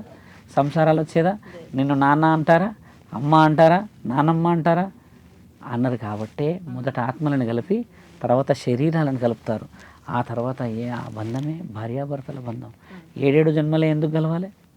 7 జన్మల వరకే వాళ్ళిద్దరు భార్యాభర్తలే. కాబట్టి మంగళ సాక్ష్యాలు, పరమాత్ముడు ఇచ్చిన విలువలు, ఇవన్నీ మాట్లాడుకోలేని మనము. చూసారా ఎంత పెద్ద పెద్ద ఎగ్జాంపుల్ చెప్పాల్సి వచ్చిందో ఈ సీన్ గార్డు గురించి. ఈ ఎగ్జాంపుల్స్కి అసలు ఆయన ఎక్కడైనా మ్యాచ్ అయ్యిందా? వర్షిని మ్యాచ్ అయిందా? మహాముఖంటి పేరు తీశాం. ఆ మహాముఖంటి సాక్షిగా చెప్తుంది కూడా ఏంటంటే నా తండ్రిని అవమానపరిచాడు. ఇంకో విషయం చెప్పాలి, శ్రీనివాస్కి శివుడు అంటే పిచ్చి పగ. ఎందుకు పగ? శివభక్తుడు అన్నాడుగా. వచ్చి గమనించాలి. నాకు తెలిసి శ్రీనివాస్కి వింటే ఆయనకు అర్థమవుతుంది. శివుడు అంటే శ్రీనివాస్కి పగ అమ్మ. ఎందుకు తెలుసా? ఆయననే నమ్ముకున్నప్పుడు ఆయన మొదట ఒక అమ్మాయిని వెళ్ళి మానసికంగా చేసినప్పుడు ఆయన గారి యొక్క చేయడు. అయితే ఈయన గారు ఏం చేశారంటే అమ్మ, ఆయన అంగాన్ని ఈ వేడి వేడి సలాకుతో సురుకు పెట్టారు మొదటిసారి ఒక అమ్మాయి విషయంలో. పెట్టినప్పుడు దానికి సగానికి కట్ చేశారు. పెట్టుకోలేడు, అలా చేసుకున్నాడు. అదన్న అబద్ధాలు. దాంట్లో టాపిక్లోకి రావచ్చును. ఇప్పుడు అలా పెట్టడం చేత సెప్టిక్ అయిందని కట్ చేశారని చెప్పి వైద్యులు చెప్పారు. రెండోసారి కూడా వైద్యులు ఇప్పుడు మొన్న కూడా రిపోర్ట్లో వచ్చింది అదేగా, 2 సార్లు లింగ మార్పిడి చేసుకున్నాడు అని చెప్పి. ఇలా వచ్చినప్పుడు ఆయన గారు మామూలుగానే ఉండేవాడు. నన్ను ఇంత ఇబ్బంది పెడుతున్నాడు అని చెప్పేసేసి నాకు ఎక్కడ పోయినా చిన్నప్పటి నుంచి అడ్డులే, ఎక్కడి నుంచి వచ్చినా నాకు ఎదురు లేదు, ఎదురు పడుతున్నారు, నన్ను అడ్డుకుంటున్నారు అని చెప్పేసి చాలా తెలివిగా వ్యూహం రచించాడు. శివుడిని అవమానపరిచాడు ఆయన చాలా తెలివిగా. నన్ను పేరు శివుడి పేరు పెట్టాడు. శివుడిని అవమానపరిచినట్టుగా ఇప్పుడు నువ్వు శివభక్తుడు అయితే ఒక రుద్రాక్ష వేస్తే తల్లి శివభక్తులు అంటాం మనం. ఒళ్ళంతా రుద్రాక్షలు చితాభస్వం రాసుకున్నందుకు నువ్వు తండ్రిని అవమానపరిచినట్టుగా. మరి ఆయన ఊరుకుంటాడు. ఆయన గారు ఎవరు బాగానే మంత్రం చదివించిండు ట్రై చేసి. ఓ యాంకర్ బాగానే మంత్రం చదివించాడు. మాకు తెలిసినంత వరకు అఘోరీలు ఎవరైతే ఉన్నారో వాళ్ళు అసలు ఎలాంటి మంత్రాలు చదవరనైతే వాళ్ళకి ఎందుకు చదవడానికి ఉండదంటే అమ్మా, శ్మశాన ప్రవేశ మంత్రం ఒకటి ఉంటుందమ్మా, తర్వాత నాడీ మంత్రం ఒకటి ఉంటుంది. వీళ్ళందరూ ఎలా చేసుకొస్తారంటే అమ్మ, ఓ డమ చదువుడు ఉండదు. వాళ్ళు లోపలికి పోయేటప్పుడు ఆ మంత్ర ఉచ్చారణ వీళ్ళ నాటిక ద్వారా చేసుకుంటూ వెళ్ళిపోతారు అంతే. నీకు వినబడాల్సిన అవసరం లేదు. యాగం లిప్స్ కనబడుతుంది, చేతులతో ఇలా అనుకుంటారు. దాని అర్థము కొన్ని నమస్కారం, చప్పట్లు కొట్టుడు, మళ్ళీ ఆయన పెట్టుడు, దానికి శాసనాల ఇప్పుడు ఆ జైల్లో కూడా వేస్తున్నాడు అని విన్నాం. ఇలా కొన్ని చేయడం చేత ఏమవుతుందంటే అమ్మ, లేనిది ఇదే నిజమేమో అనుకుంటారు సమాజం అంతా. ఇప్పుడు అఘోరాలంతా బయటికి వచ్చి మంత్రాలు చదవాలని లేదు ఇక్కడ. అఘోరాలందరూ బయటకు వచ్చి ఏం చేయొచ్చు అంటమ్మ, ధర్మస్థాపన చేయవచ్చు. వాళ్ళు 100 సంవత్సరాల క్రితం మన పైన దండయాత్ర జరిగింది గోకులంలో దండయాత్ర జరిగినప్పుడు మనల్ని కాపాడింది కూడా అఘోరాలే. మీరు కావాలంటే నార్త్ ద్వారకా ఏడుందంటే ఇప్పుడు గుజరాత్లో ఉంది కదా, అక్కడ ఉన్న ప్రజల్ని అడిగితే చెప్తారు ఏం జరిగింది ఇక్కడ అని. అక్కడ కూడా దండయాత్ర మన మీద ఆఫ్ఘనిస్తాన్ చేశారు. ఆఫ్ఘనిస్తాన్ వాళ్ళు చేస్తే వాళ్ళని తరిమి కొట్టిన వాళ్ళు వీళ్ళే. చరిత్ర గొప్పది మనది. ఇవి తెలియని మనం అందరం ఆ భస్మం రాసుకొని రాగానే ఒక హారతి పట్టగానే లక్షలు వేసేసేస్తే అయిపోయింది. ఇంకా స్వామి ఇది కంప్లీట్ చేయండి, నేను మళ్ళీ రూట్ తీసుకెళ్ళాను. శివుడు ఎప్పుడైతే ఇతని మీద పగబట్టాడు ఇప్పుడు శివుడు అలా పగబట్టడం అనేది ఏమైపోయిందంటే అమ్మ, శివుడి మీద ఈయన పగబట్టేసి ఏం చేశాడు, శివుడి పేరు అపవిత్రం చేసుకొచ్చాడు. అపవిత్రం చేసుకొచ్చిన దాంట్లో మరి శివుడు నిన్ను కాపాడుతూనే వచ్చాడు అక్కడికి కూడా. ఎక్కడ దాకా కాపాడాడు తెలుసా అమ్మ? ఒక సాధన అన్న పేరుతో ఎంతమంది మోసం చేసినా పడలేడమ్మా. ఇది చాలా ముఖ్యమైన టాపిక్. ఎక్కడ నువ్వు మోసం చేసినా, ఎవరిని ఏమన్నా, నువ్వు ఎంత చేసినా, ఎంత అరిచినా నేను ఎక్కడ బయటపడనియలేడు. ఎక్కడైతే తాలి పేరిట పెళ్లి పేరిట అని మొదలుపెట్టావో అక్కడి నుంచి మొదలుపెట్టిండు తండ్రి ఆట. నేను ముమ్మాటికి అది నమ్ముతా. కథం ఇక సోషలైజేషన్ చూసారా, హెవీ నెట్వర్క్ అయిపోయింది. అప్పుడు ప్రతి ఛానల్ చూసారా, ఇదే టాపిక్ అయిపోయింది. ఇటు రాజకీయవేత్తల నుంచి, ఇటు పంతులు, పురోహితుల, సాధువుల నుంచి, మహిళా సంఘాల నుంచి, ఆ కిన్నెర కాడ అర్ధనారీశ్వరుల నుంచి ఇన్ని వచ్చేసాయి ఒకటేసారి. ఆ తాళి నిజమైనదైతే రావద్దు కదా, అవన్నీ అబద్ధం సాక్షి. కాబట్టి పరమశివుడు ఆడాడు 6 రోజులు ఆట, భయంకరంగా ఆడి కరెక్ట్గా కూర్చోబెట్టాడు. ఇప్పుడు అందులో బాధ కాదా? ఇప్పుడు నీ కుటుంబం బాధపడుతుందిగా అక్కడ, నీ అన్నదమ్ముళ్ళు వీళ్ళందరూ బాధ కాదా వాళ్ళందరికీ? అసలు తల్లిదండ్రుల్ని బాధ పెట్టి సమాజంలో ఈ తల్లిని, వర్షిని వాళ్ళ తల్లిదండ్రులు బాధ పెట్టి, అందరినీ బాధ పెట్టి, ఇన్ని బాధలు పెట్టినా నీకు ఇంకా చలనము బాధ అయితే లేదంటే నువ్వు ఖచ్చితంగా చలనం లేదు. భగవంతుడు అయితే బయట పెట్టాడు, అందరం కలిసి ముందు పెట్టాం. ఇప్పుడు చెరసాలలో ఉన్నాడు. బయట ఉండడం మంచిదమ్మా, ఆయన లోపట ఉండడం మంచిది. ఎందుకంటే చెరసాలలో ఉండి కొంచెం బుద్ధి వస్తుందేమో కొన్ని రోజులు ఒంటరితనంగా ఉంటే. ఇప్పుడు బయటకు వచ్చేసేసి ఎందరో మందికి సమాధానాలు చెప్పాల్సి వస్తుంది. సమాధానాలు ఎంతమందికి చెప్తాడు? అసలు ఊహించుకుంటే అక్కడ వాతావరణం ఏ విధంగా ఉందో, అక్కడ జనాన్ని ఎట్లా ఆడుకుంటాడు. ఇప్పుడు అక్కడ ఆయనకి ఏం రాదు కాబట్టి ఈయన ఎవరిని ఆడుకోలేడు. ఇక ఒకటే వర్షిని వర్షిని వర్షిని అని అరుస్తుండంట, వర్షిని వర్షిని అని చెప్తుండంట. ఇక్కడనేమో ఏమి బావా బావా అంటుందంట. బావ అయిపోయింది. నిజమైన బావలు, నిజమైన ప్రేమలు అన్నీ ఉన్న వాళ్ళు ఏమో ఏం మాట్లాడతలేరు. ఇలా సినిమా చేసిన పొరపాట్ల కోసం మాకేంటంటమ్మా, ప్రత్యేకించి పిలవడం రావడం కోసమే కానీ కంప్లీట్ ఈయన డిస్కషన్లో సొసైటీని కాపాడాల్సిన అవసరం చాలా ఉంది. చాలామంది మహిళా సంఘాల ఆడవాళ్ళు ఫోన్లు చేసి చెప్తుంటారు కదా, వాళ్ళందరికీ ఇచ్చే అమూల్యమైన సందేశం ఏంటంటే, సాధు సత్పురుషులని పిలవండి సభలకి. గుడిల దగ్గర ఎంతసేపు మన దేవుడి భజన, ఎంతసేపు మనది కాదు. ఏ గుడిలో నుంచి దేవుడు వచ్చి చెప్పడు మీరు ఇలా ఉండండి అని. చెప్పేది పురోహితులు మాత్రమే, పండితులు మాత్రమే, సాధువులు, అఘోరాలు, నాగసాధులు. అఘోరులు, నాగసాధువులు అయితే సమాజంలోకి రారు. సాధు సత్పురుషులు తిరుగుతుంటారు, పురోహితులు తిరుగుతారు కదా. నెలలో ఒకసారి వాళ్ళ అమూల్యమైన మాటలు వినాలి. అది వినం మనం. మనం ఏం వింటాం తెలుసా? అన్నదాన కార్యక్రమం అనగానే అందరూ బయలుదేరుతారు. తిన్నుడు తర్వాత పరిగెత్తుడే. ఎందుకు అది? ఆ రోజు స్వామి అన్నదానం ఏముంది, మీరు అమూల్యమైన గంట సేపు చెప్పండి అంటే వింటామా? మనం వినం. అన్నదానం చూసారా, పేరు ఎలా అయిపోయింది, తినడానికి పెడతా అంటే వస్తున్నారని వాళ్ళు ఇప్పుడు కోప్పడతారు చాలామంది. శివరుద్ర సాధు అలా ఎందుకన్నాడు అని. నిజమే అది. అది లేదంటే నీకు లాభం లేదు, నువ్వెందుకు వస్తావు, నీ బొంద అన్నట్టుంది వారం ఆడ. ఈరోజు చూసాం, పొద్దున గుడి దగ్గర కూర్చొని ఉన్నాను నేను మధ్యాహ్నం సమయంలో. మధ్యాహ్నం అని కూడా కాదు, 11:30కి నన్ను బెంగళూరు నుంచి కలవడానికి వచ్చారు. కూర్చున్నా, మంది ఒకటే పోతూనే ఉన్నారు. ఇదేంది, ఎవడు ఉండడు 12 తర్వాత ఎవడు ఉండడు ఈ గుట్ట పైన, ఇంతమంది ఉన్నారు ఏంది అని మా నన్ను అడిగిన. ఏం చేస్తుందంటే అన్నదానం అవుతుంది స్వామి అంటే, ఊరి దేవుడా అనుకున్నాను. ఎంతమంది ఉన్నారు, 2-3 వేల మంది లోపల. మామూలు సమయంలో వస్తారా? రారు. ఇక్కడ నీ లాభం లేనిది నువ్వు రావు అనుకుంటున్నావు కదా. ఏ లాభం లేనిది పరమాత్ముడు ఎలా వస్తాడా తల్లి? నువ్వు పిలువంది ఎలా వస్తాడమ్మా? నువ్వు పూజించింది ఎలా వస్తాడు ఆయన? అడగంది అమ్మే పెట్టదు అని చెప్పి శాసనం ఘోషిస్తుంటే మహాశివుడికి ఏం పని లేదా? బ్రహ్మ పరమేశ్వరులకి ఏం పని లేదా? వాళ్ళకి భార్యలు ఉన్నారుగా, వాళ్ళకి పిల్లలు ఉన్నారుగా. ఇవన్నీ ఎందుకు మనం నేర్చుకోలేము? గుడిలో సాధువులందరూ పిలవాలి, ఒక డీజే సాంగ్స్ పెట్టేయడం, గంట సేపు ఆపాలి, అనర్గళంగా మాట్లాడిపించేటోళ్ళతోని దేవుళ్ళ గొప్పతనం, కుటుంబాల గొప్పతనం గురించి చెప్పేటోళ్ళు చెప్తే అమ్మ 1,00,000 మందిలో ఒక్కడు మారితే చాలు. ఒక్కడు చాలు. ఎందుకంటే సృష్టి మొత్తం మార్చడానికి పరమాత్ముడు ఒక్కడే చాలు. అలాంటిది ఈ 1,00,000 మందిలో ఒక్కడంటే అమ్మ, ఈ 1,00,000 మంది ఎంతమంది ఎందుకు పోయి చెప్తారు, ఏమేమి చెప్తారు అనేది వింటారు కదా. ఈ ఒక్కడో మారితే ఏమవుతుందంటే అమ్మ, ఈయన ద్వారా ఈయన బ్రీడ్ అంతా మారుతుంది. రాను రాను రాను రాను ఎంతమంది మారుతారమ్మా? ఇవెందుకు మనం చెయ్యము అంటున్నాము. చెయ్యము, చేసే వాళ్ళని తక్కువ అంచనేస్తాం. మనల్లో మనకు శత్రువులు లక్షల్లో ఉన్నారమ్మా, గమనించండి. ఎదగటోళ్ళని ఎదగనియరు, ఒదగటోళ్ళని ఒదగనియరు. స్వామి ఇప్పుడు ఒక ముస్లిమ్స్ చూద్దాము, లేకపోతే క్రిస్టియన్స్ చూద్దాము, వాళ్ళల్లో ఎంత యూనిటీ ఐక్యతగా ఉంటుంది. వాళ్ళు ఉంటారు. వాళ్ళకి ఏదన్నా ఒక ఉంది ప్రాబ్లం ఉందో, లేకపోతే వాళ్ళ ఒక డెవలప్మెంట్ కోసం సపోర్ట్ చేస్తారు. కానీ మన హిందువుల్లో అది తక్కువైందని అనిపిస్తుంది. ఖచ్చితంగా అది మంచి ప్రశ్న. ఇప్పుడు ఏమవుతుందంటే అమ్మా, మన దగ్గర ముఖ్యంగా మాట్లాడాలంటే సాధు సత్పురుషులని కనిపెట్టడం రావట్లేదు ఇక్కడ మనకి. ఎందుకు రావట్లేదంటే నీ జ్ఞానం అంతా మొఘల్ చక్రవర్తుల గురించి, పానిపట్టు యుద్ధం గురించే ఉంటుంది నీ జ్ఞానం. కాకతీయుల రాజ్యం గురించి ఉంటుంది నీ రాజ్యం, నీ వివరణ. దైవశాసనాలు బుక్స్ లేవు మన దగ్గర. అవి చదవాలి అని అంటే, పురాణాలని చదవాలంటే గుడిలో పోయి చదవాలి. చదవాలంటే నువ్వు ఒక దగ్గర పోయి కూర్చొని చదవాలి. నువ్వు పోయే స్కూల్లో నీకు చెప్పరు, ఆ పారాయణం వేరు. అయితే ఇప్పుడు కొంచెం కొంచెం ఉన్న జ్ఞానం ఉన్న వాళ్ళందరూ ఏం చేస్తారంటే, మనం గమనించి చూస్తే అంటే అమ్మా, నీకేంటి నాకేంటి అన్న వర్షన్లో వెనక వైపులో గోతులు తవ్వుతుంటారు. మన దగ్గరే మన సాధు సత్పురుషులు అని చెప్పి పురోహితులు వీళ్ళ దాంట్లో జరిగే విషయాలు ఏంటంటే అమ్మా, ఒక మంచితనము, ఒక మర్యాదతనాన్ని ఎట్టి పరిస్థితుల్లో అడ్డుకోవాలి. ఎందుకు అడ్డుకోవాలంటే, నేను ఒక కాలనీ ఉందమ్మా, నేను ఉంటాను జగద్గిరి గుట్ట ప్రాంతంలో. గుట్ట ప్రాంతంలో ఉన్న పురోహితులు, తర్వాత సాధువులు, ఇంకెవరున్నా కూడా ఏ భక్తుడి ఇంటికైనా వాళ్ళు పిలిస్తే వెళ్ళవచ్చును.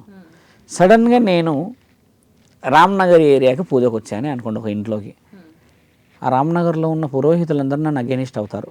ఎందుకంటే మనకు యూనిటీ ఉంది, ఒక కమ్యూనిటీ ఉంది, ఎక్కడి నుంచో ఎవరో వచ్చి పూజలు చేయడం ఎందుకు, మనం అందరూ చెప్పుకోవాలంటారు కదా. ఇక్కడ నేను చెప్పేది వాళ్ళందరికీ ఏంటంటే అమ్మ, ఒక భక్తుడు ఎవరినైనా పిలుచుకోవచ్చు కదా. నీ దగ్గర ఉన్న, నీ కాలనీలో ఉన్న వెంకటేశ్వర స్వామి మా కాలనీలో ఉన్న వెంకటేశ్వర స్వామి ఒకటి కాదా కదా. తిరుపతిలో ఉన్న వెంకటేశ్వర స్వామి ఒకటి కాదా. నీ శివలింగము మీ ఊరిలో ఉన్నది కూడా మా ఊరు ఉన్న శివలింగం ఒకటి. కాబట్టి భక్తులు ఏ కారణ జన్ముడి చేత, ఏ కారణం చేత, ఏ కారణం వల్ల నేను ఇంటికి పిలుచుకుంటున్నాడో 7 జన్మల పుణ్యఫలం అనేది ఆయన నచ్చితే నువ్వు వచ్చాడు, వచ్చితే పిలిస్తే పోయారు కదా.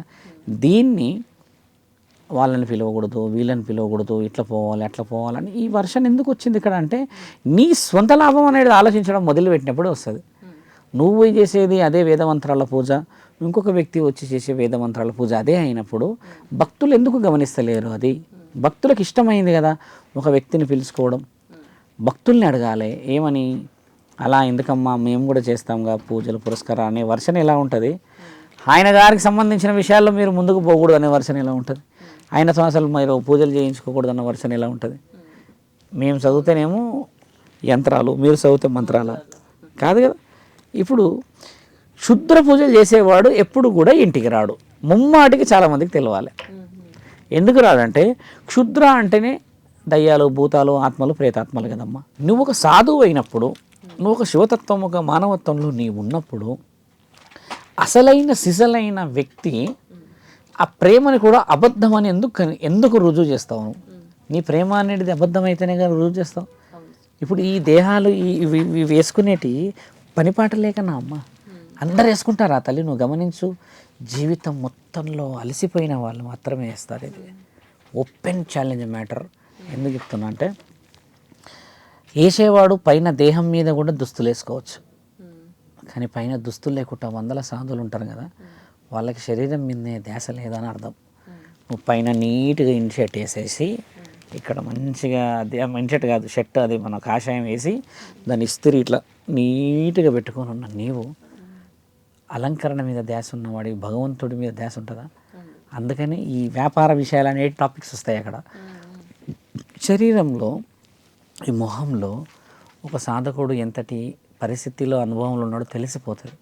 హెయిర్ అంతా నీట్గా దూసుకొని, దానికి కలర్ వేసుకొని, చుట్టేసుకొని, మంచిగా నీట్గా ఫెయిర్ అండ్ లవ్లీ పెట్టుకొని, రుద్రాక్షలు వేసేసుకొని రాగానే నువ్వు సాధువు అయిపోతావా? సాధువు అలా అయిపోతారా? ఈ చర్మం చూసి మా అమ్మ నన్ను ఏమంటుంది, నా విషయం చెప్తే, నా కొడుకు ఇన్షర్ట్ వేసుకొని పోతూ ఉంటే బండి మీద ఎంతో గర్వం అనిపించేది. వాడు, నేను కొంచెం మంచి కంపెనీలో 2 లక్షల జీతం ఉన్నది, ఎంత పెద్ద పొజిషన్లో ఉండేవాడు ఈరోజు ఒళ్ళంతా వాడు దుమ్ము ధూళి కింద పడుకొని ఎంతసేపు ఆ శివుడు శివుడు అని అంటాడు. ఆ శివుడు దుమ్ములో ఉన్నాడు, వీడు దుమ్ములోనే ఉన్నాడు అని చెప్పి మా అమ్మ ఎన్నిసార్లు ఏడ్చిందో నా మనస్సాక్షికి తెలుసు. అట్లాంటప్పుడు అమ్మ ఒక దేహాన్ని నిర్ణయించేది పరమాత్ముడు అంటాను నేను. రుద్ర ఈ సమయం తర్వాత ప్రయాణం అని చెప్పి రాసిన అర్హతకి నేను అర్హత సంపాదించాను. నీ అంతలో నువ్వు పోయిన దానికి ఆ టక్కు టిక్కు మీరన్న ఇస్త్రీ కనబడుతుంది. ఎంతమంది సాధువులు ఉన్నారు మీరు ఒక్కసారి గమనించిపోయి చూడండి అమ్మ, తుమ్ము ఉంటుంది, అడుక్కుంటుంటారు నిలబడి. అలాంటి వాళ్ళ చేతికి ఇలా తగిలితే పుణ్యం తల్లి. ఎందుకు తెలుసా? సాక్షాత్తు పరమశివుడు గీసిన గీతలో ఉంటారు వాళ్ళు కదా. నీ జీవితం నిజమైంది అదే కదా. ఈరోజు సాధు సత్పురుషులకి విలువ లేదమ్మా. సీనిగాడు లాంటి వాడు రాగానే నమ్మేసిన మనము అసలైన నమ్ముతలేము. నన్ను నమ్మమని ఏ భక్తులు నేను ఏమి ఎప్పుడు చెప్పలేదు. కొంతమంది గురించి చెప్తున్నాం. సనాతన ధర్మం అని అంటే అంత విలువ లేకుండా అయిపోయిందమ్మా. అఘోరా పూజలు నేర్పిస్తున్నారంట శ్రీశైలంలో కూర్చోబెట్టి. అఘోరా పూజలు నేర్పించడానికి ఎవడి సొమ్మమ్మ అది? అఘోరా పూజలా మీరు నేర్పించేది? ఎవరికి నేర్పిస్తున్నారు? ఆడపిల్లలకా? ఎవరికి నేర్పిస్తున్నారు? యువతి యువకులకా? అసలైన అఘోరాలు దిగినప్పుడు చూడడానికి కూడా శరీరం సరిపోదు. వాళ్ళందరూ కొండల్లో మంచుల్లో బతుకు తెరువు కోసం అన్నీ చూసి వదిలిపెట్టి సకల జనులు సుఖంగా ఉండాలని చెప్పేసేసి శాంతి హోమాలు చేస్తూ ఉంటే ఈడ నీకు వచ్చి రాని కొన్ని కొన్ని కొన్ని కొన్ని క్షుద్ర బలాల చేతుల ద్వారా మొన్న ఒక వీడియో చూశాను నేను, అది చెప్పాల్సిన అవసరం. మేకని ఇలా పట్టి కోసేశారు, ఆ అమ్మవారి మీద పోస్తున్నారు రక్తం. ఏ తల్లి కోరింది అలాగ పోయాలని? దాని పేరు పురాణాలు, చాతలు, తంత్రాలు అంటామా మనం. అలాంటికి ఆడపిల్లలు వెళ్ళిపోతున్నారు, జీవితంలో ఓడిపోయిన వాళ్ళందరూ ఈ బతికెందుకని వెళ్ళిపోతున్నారు. వాళ్ళకి పూజలు నేర్పిస్తున్నారు. వాళ్ళకి ఒక అఘోరాన్ని చూడాలంటమ్మో ఈ గోరు ఇక్కడ నుంచి మినిమం ఇంత సైజు ఉంటుంది పెద్దగా, దీని మీద ధ్యాస ఉండదు వాళ్ళకి. కానీ ఆయన గారికి ఇట్లా పెట్టి ఇట్లా అన్నాడంటే నీ ప్రాణమే పోతుంది. అంత శక్తి ఉంటుంది వాళ్ళ చేతుల్లో, దీనికి అంత బలం ఉంటుంది. గడ్డం ఇలా వచ్చి జుట్లు ఉంటుంది. చర్మం ఇది చూస్తే ఇంతే ఉంటుంది, లావు బొక్కలే ఉంటాయి, లోపల నుంచి బలం ఏమీ ఉండదు.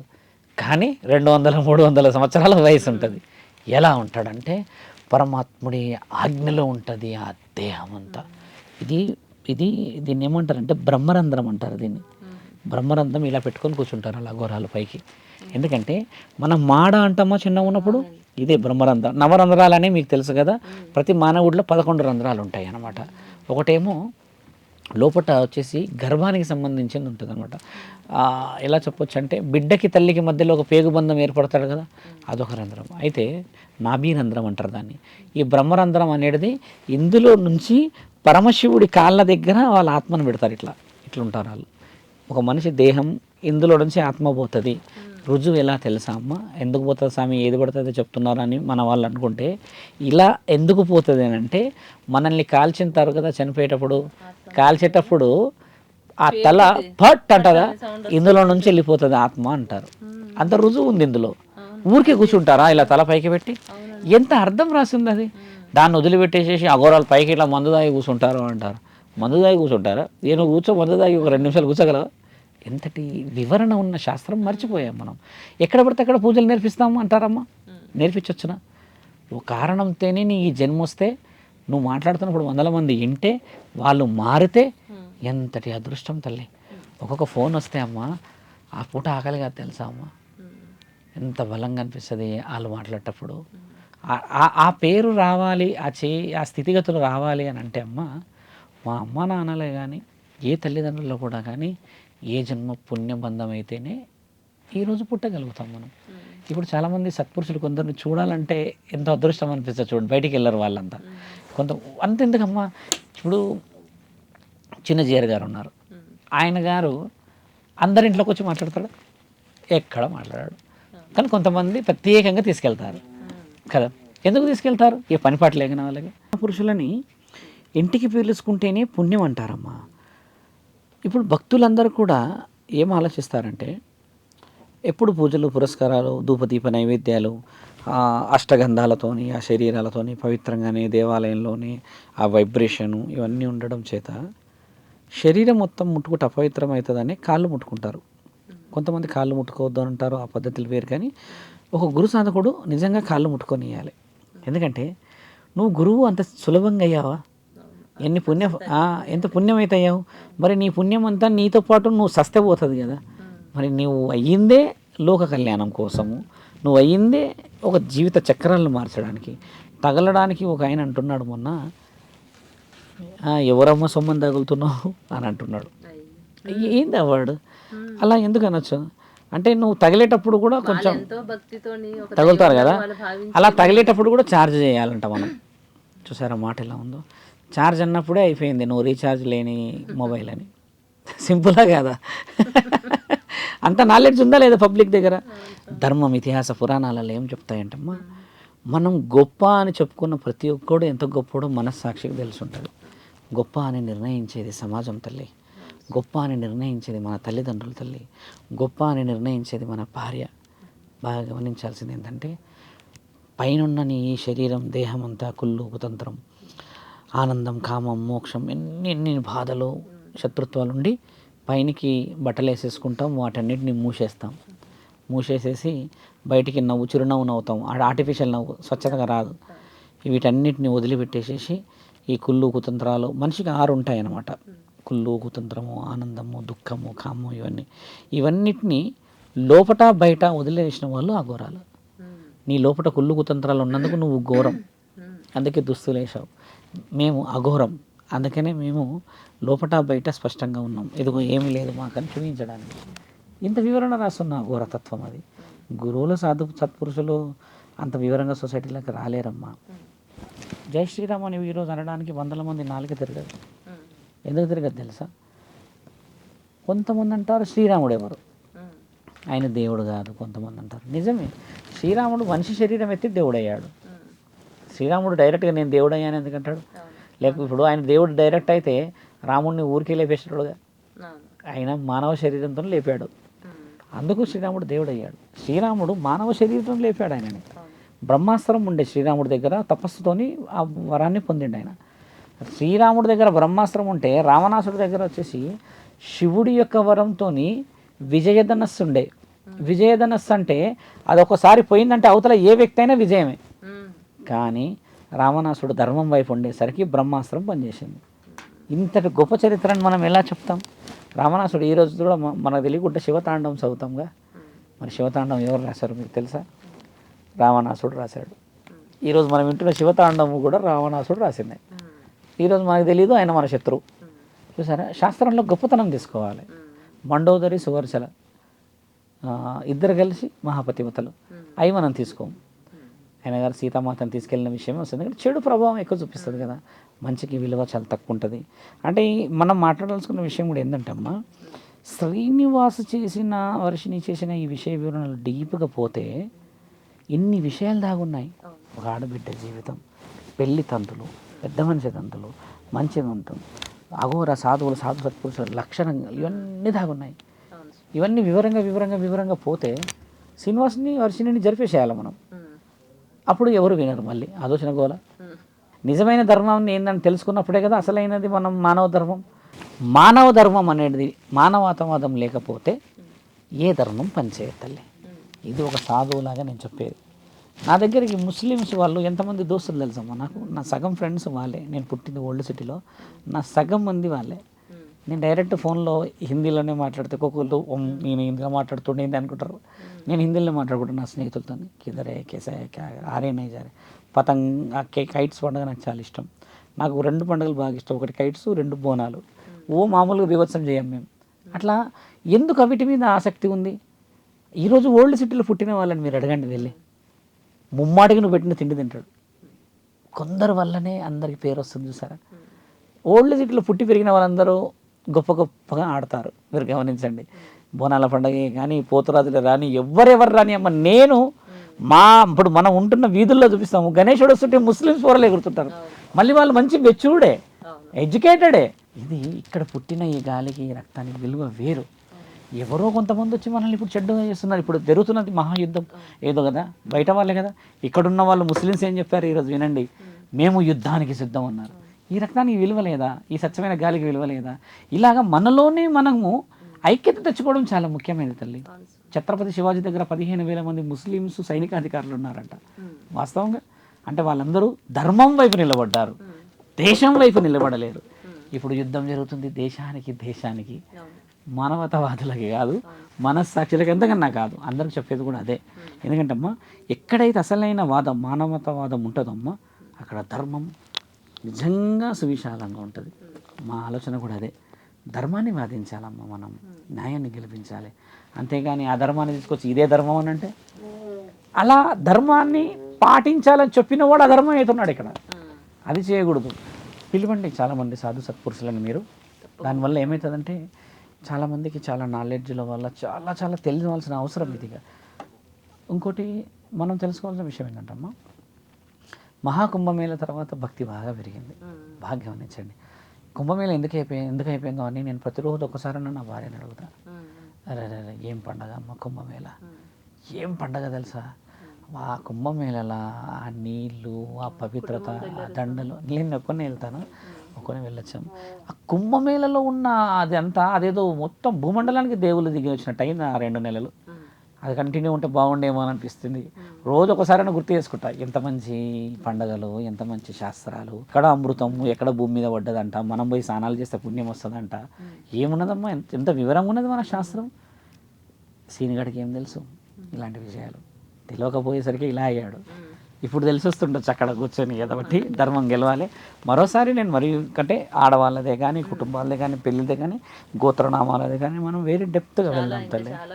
చాలా మాట్లాడదాం, చాలా విషయాలు తెలియజేయాలి ప్రేక్షకులందరికీ. ఖచ్చితంగా ఈ రోజు కూడా ఎంత అమూల్యమైనటువంటి విషయాలు మాకు అందరికీ తెలియజేశారు. మరి ముఖ్యంగా సనాతన ధర్మం గురించి, ఆ అధర్మం వైపు వెళ్తూ ఉంటే ఎలా అయితే ఆడపిల్లలు నష్టపోతున్నారో వాళ్ళందరినీ కాపాడడానికి మీరు ముందుకు వచ్చారు, కాపాడారు కూడా already. Thank you so much అండి. ధర్మరక్షణ తల్లి.